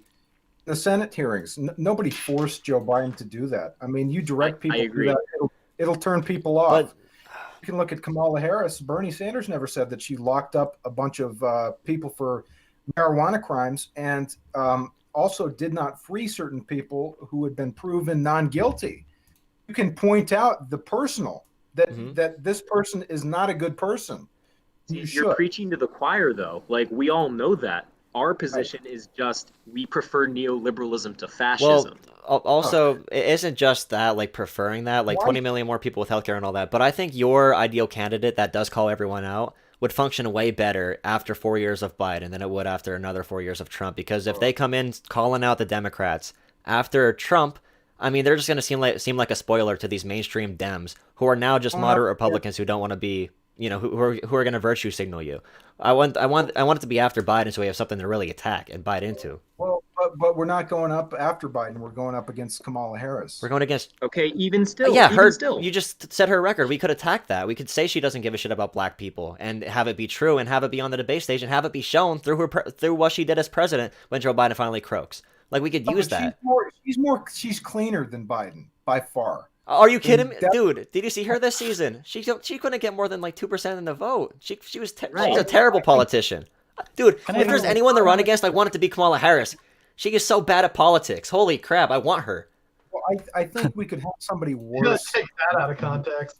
No, don't say. Yo, I chill. mean, if you look at Biden, I mean, I had Gary Byrne on my show, and Gary Byrne talked about Joe Biden walking around, and he's a former Secret Service guy. He worked under Clinton and Bush. Now, Gary Byrne told me, and I had reported that Biden would walk around naked in front of only the female agents. I bring Gary Byrne on to try and confirm that, and he says, "Yeah, dude. Not only is that true, but he would look them in the eye on purpose and giggle and dance around. What a fucking creep is that?" I mean, he is a creep. We can all agree on that. No one here is defending Biden. Let's All vote for him. her position. But we want him to win because of that, because we can exploit And it. excuse me if I can have like a second here. Yeah, you're good. Like, if we actually want any kind of change here or anywhere, we need a fertile ground to make that happen. And I feel like it's undefendable to think that Trump, under a Trump presidency, will be better. Like, dude, think of Medicare for all. Think of like all progressive things that will make people's lives better under a shitty Biden presidency. Like, I don't dude, feel it. under Trump, people are losing rights, taxes suck. Like, it's just a worst condition to live in. And people that are hungry, people that are like living paycheck to paycheck are not good revolutionaries. And if we want some fertile ground to actually make some change and make progressive politics, like put progressive politics on the table, or like leftist politics on the table, we need a fertile ground where we can do that. And I don't think Trump is gonna give us that, because and it's not like a thing like, oh, I believe he won't. He just won't. He criticizes media. He talks about nationalism. He has like open misogynistic views. He like, we could say like the same about like so many other politicians, or we could like sit around here and try to make our perfect politician that will be like, oh, so much better on 2024 or whatever. But like, I feel like that's just losing the sense of practicality. Like, dude, we need a fertile ground for revolution or a grassroots movement to happen, and we are not going to have it under someone that today sent again the National Guard with police that will not police the right-wing groups that go there armed, but will police BLM protesters. Like, dude, I'm sorry, but like I have a hard time grasping that you could think that those two things are comparable in any way. Like, I just don't really see that. And also, the perspective that I came to present and to defend is that right-wing movements in the United States tend to make right-wing movements appear some other places. And like, dude, do you think the world's gonna be better under a second Trump presidency? And I'm not saying that it's gonna be better under a Joe Biden presidency, but we have like more chances of it being so. You know, Trump openly says fascist shit, openly does and says, and do I really have to explain like why that guy is bad? And or why like his policies or his party is detrimental to like not only America or like but like the rest of the world? Like, it's hard for me to believe that you actually think so. Like, it's really hard for me to believe it. Why is that hard for you to believe? I mean, so okay. First of all, right? I mean, you've seen the same presidency as I have, right? I have. I'm not impressed. But oh, I'm hella impressed, dude, because like so many other rulers around the country are using the same rhetoric. Like, I would be kind of done to be impressed. There's a lot in there, you know, and I appreciate your perspective. Okay, but it's hard for me to understand how progressives would vote for a candidate who was propped up illegitimately. And it's okay. So if Biden had won fair and square, if Hillary had won fair and square, maybe you could convince me. That's not the case. Won, though, dude. But we don't care about the politician that's in there. We just care about the party that's gonna be in power. just the Right. executive I care power. about easing the voters. I care about seducing them to be on our side about some things. Like every bad thing you're saying about moving Kamala Robert Harris and Biden is making me happier to do it because I want Biden to go in office as the worst politician of all time. I want him to fall and crumble and be defeated Same. greatly because I I want feel like we're repeating ourselves here. Like for the last 40 minutes, it's been nothing but the same arguments over and oh, over this was again. going for 4 hours. Yeah. Oh, that's cool. Not with me. I jumped in sort of halfway in. Yeah, I Okay, want to but talk to you another time, definitely on stream. Not about this specifically, but Are we still going tomorrow? oh yeah, if you want to, we could definitely go on again. I'm down. Down. Yeah. I could talk about this stuff for hours. Yeah, I was gonna see if you wanted to do something with we could do something. I'll just talk to you later, actually. Yeah, but Okay. Are we um, done? the only 4 other hours thing is to really where yeah Maybe some we already closing remarks? pounded to death domestic issues. I mean, globally speaking on foreign policy, out of what they actually did and advocated for, I would say they're pretty much equal when considering. Like, did you guys see? It's kind of I saw an interview by Tulsi, and I saw some like Kim. What's her name? The one progressive host that's a really big Tulsi supporter. Is it Iverson? That's on here. That's on YouTube. But either way, they were saying how Trump is better on foreign policy than Biden. I don't see that he's better. I would say that they're equal, with what they did. So we could talk about that. The global population of fascism rising in the world is a big issue, and I don't believe in Russia Gate, but I do believe that Russia has a big hand in propagating fascist movements throughout the globe. It just makes sense for their own self-interest. For more countries like Brazil, like the United States, to be more tending towards a right-wing ideology. So those like global issues are all we could really talk about. But yeah, we could just wrap it up in a couple of minutes. Yeah, I mean, I think it also has to do with like globalization and the rise of the far right. I think that also has to do with the unequal distribution of resources due to globalization as well. That's part of the conversation. But just on the terms of Joe versus Trump, then. That's Well, a then, big. they're both shit in that regard. Like, no matter what, we lose up here. So there you go. Yeah, that's Oh, true. okay. Like that applies for me as well, and it's kind of shitty. Like I feel like it's kind of petty to say like, oh well, Biden is not the best representative we have, so might as well have Trump. I think that's pretty petty, and like it turns a blind eye to the rest of the world. And like I mean it. Like you just go and look up other right-wing presidents right now, see their speeches, see the similar like how similar they are, how many times they even directly quote Donald Trump as if he was like an important figure or whatever. Like it has a practical effect on the world, and it's not a good one. Thank God that Trump solved North Korea. Can we agree? Okay, Trump did not solve North Korea. Are you kidding me? Shit, Okay. North Korea, dude. You didn't do shit.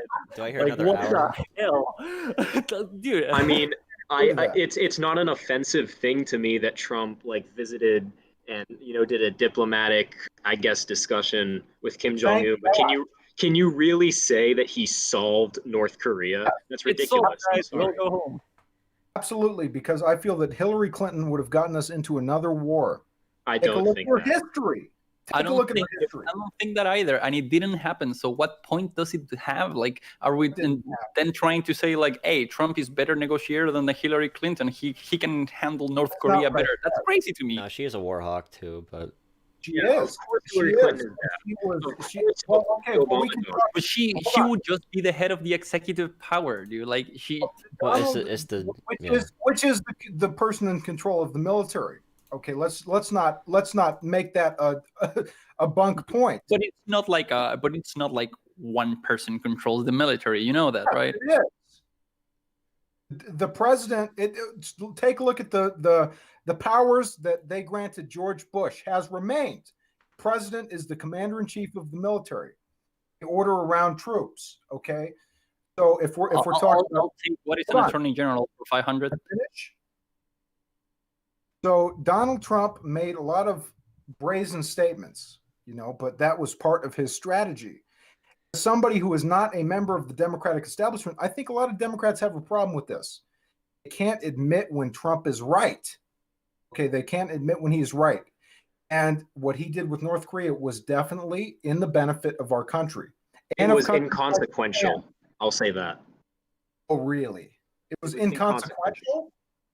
Yes. How long did he take to do nuclear tests again? How long did he take? What does that have to do with North Korea? I'm talking about North Korea. How are you long saying? did Kim Jong-un or North Korean government or like whoever's in charge, if you want to leave it, like how long did they take to resume their activities as normal? I have And friends in having Japan. trouble with every single other country in the fucking world. Like, do you have think North friends- Korea just has beef with the United States? I'm not just saying that. I really do have friends in Japan, several. And the people I know in Japan tell me that the people of Japan like Trump because they're no longer seeing missile tests flying over their cities. They're no longer getting those alarms. Okay, Donald Trump solved the problem, and I'm not saying permanently, but he definitely put North Korea on ice. Thank God. We could have had a situation where the U.S. was at war with North Korea. And if you guys are minimalizing that, I think that's a mistake. Well, and I'm a huge critic of Democrats who will use that as an attack against Trump, like Pete Buttigieg, who relentlessly like, oh, Trump meets up with dictators, and that's wrong. We ought to be using military force. Like, obviously, that's ridiculous, and obviously, I'm not bothered by the fact that Trump visited North Korea. I'm just saying, like, how much did he actually fix the problem? That's what I'm none. Well, it None. looks good. You know, I he mean, went well, it looks good. Okay. If you look at the documents signed, it looks good. If you look at the relationship with the U.S. and North Korea, it looks good. We're not in a war state of mind where, I mean, look, it's again, it's a hypothetical, but if it was Hillary Clinton, I mean, I would have a hard time rationalizing what that would be, right? But at least Trump, and I don't like Trump. I'm not in support of many, many things he's done. Of course. I have no problem pointing out when he's done something good. I feel that North I agree Korea, with that. at least we've put them on, again, I didn't say we've solved the problem. I said at least we've put it on ice. All right, fair enough. Haven't we? Right? Thank God. Thank God we're not in another war. All right, guys. That's So, all I'm saying. Zach and I are going to be talking tomorrow. So if we want to do this foreign policy focused, like global discussion tomorrow, we can. But I'm probably going to end the stream now. Zach and I don't know what time you want to do tomorrow, but whatever time's good for you. I'm always down for foreign policy stuff if I can get in on this. Yeah, it's mostly going to be me and him, but we'll definitely make time to talk to you guys again. And anyone, the like 15, 16 watching still, if you guys want to come back tomorrow, we'll talk some more about it. Great time. Great time. Oh yeah, I had Thank fun you. just I had a talking to you great guys. time too. Yeah, definitely. Oh, Thank you Pretty guys. yeah. worthwhile discussion here.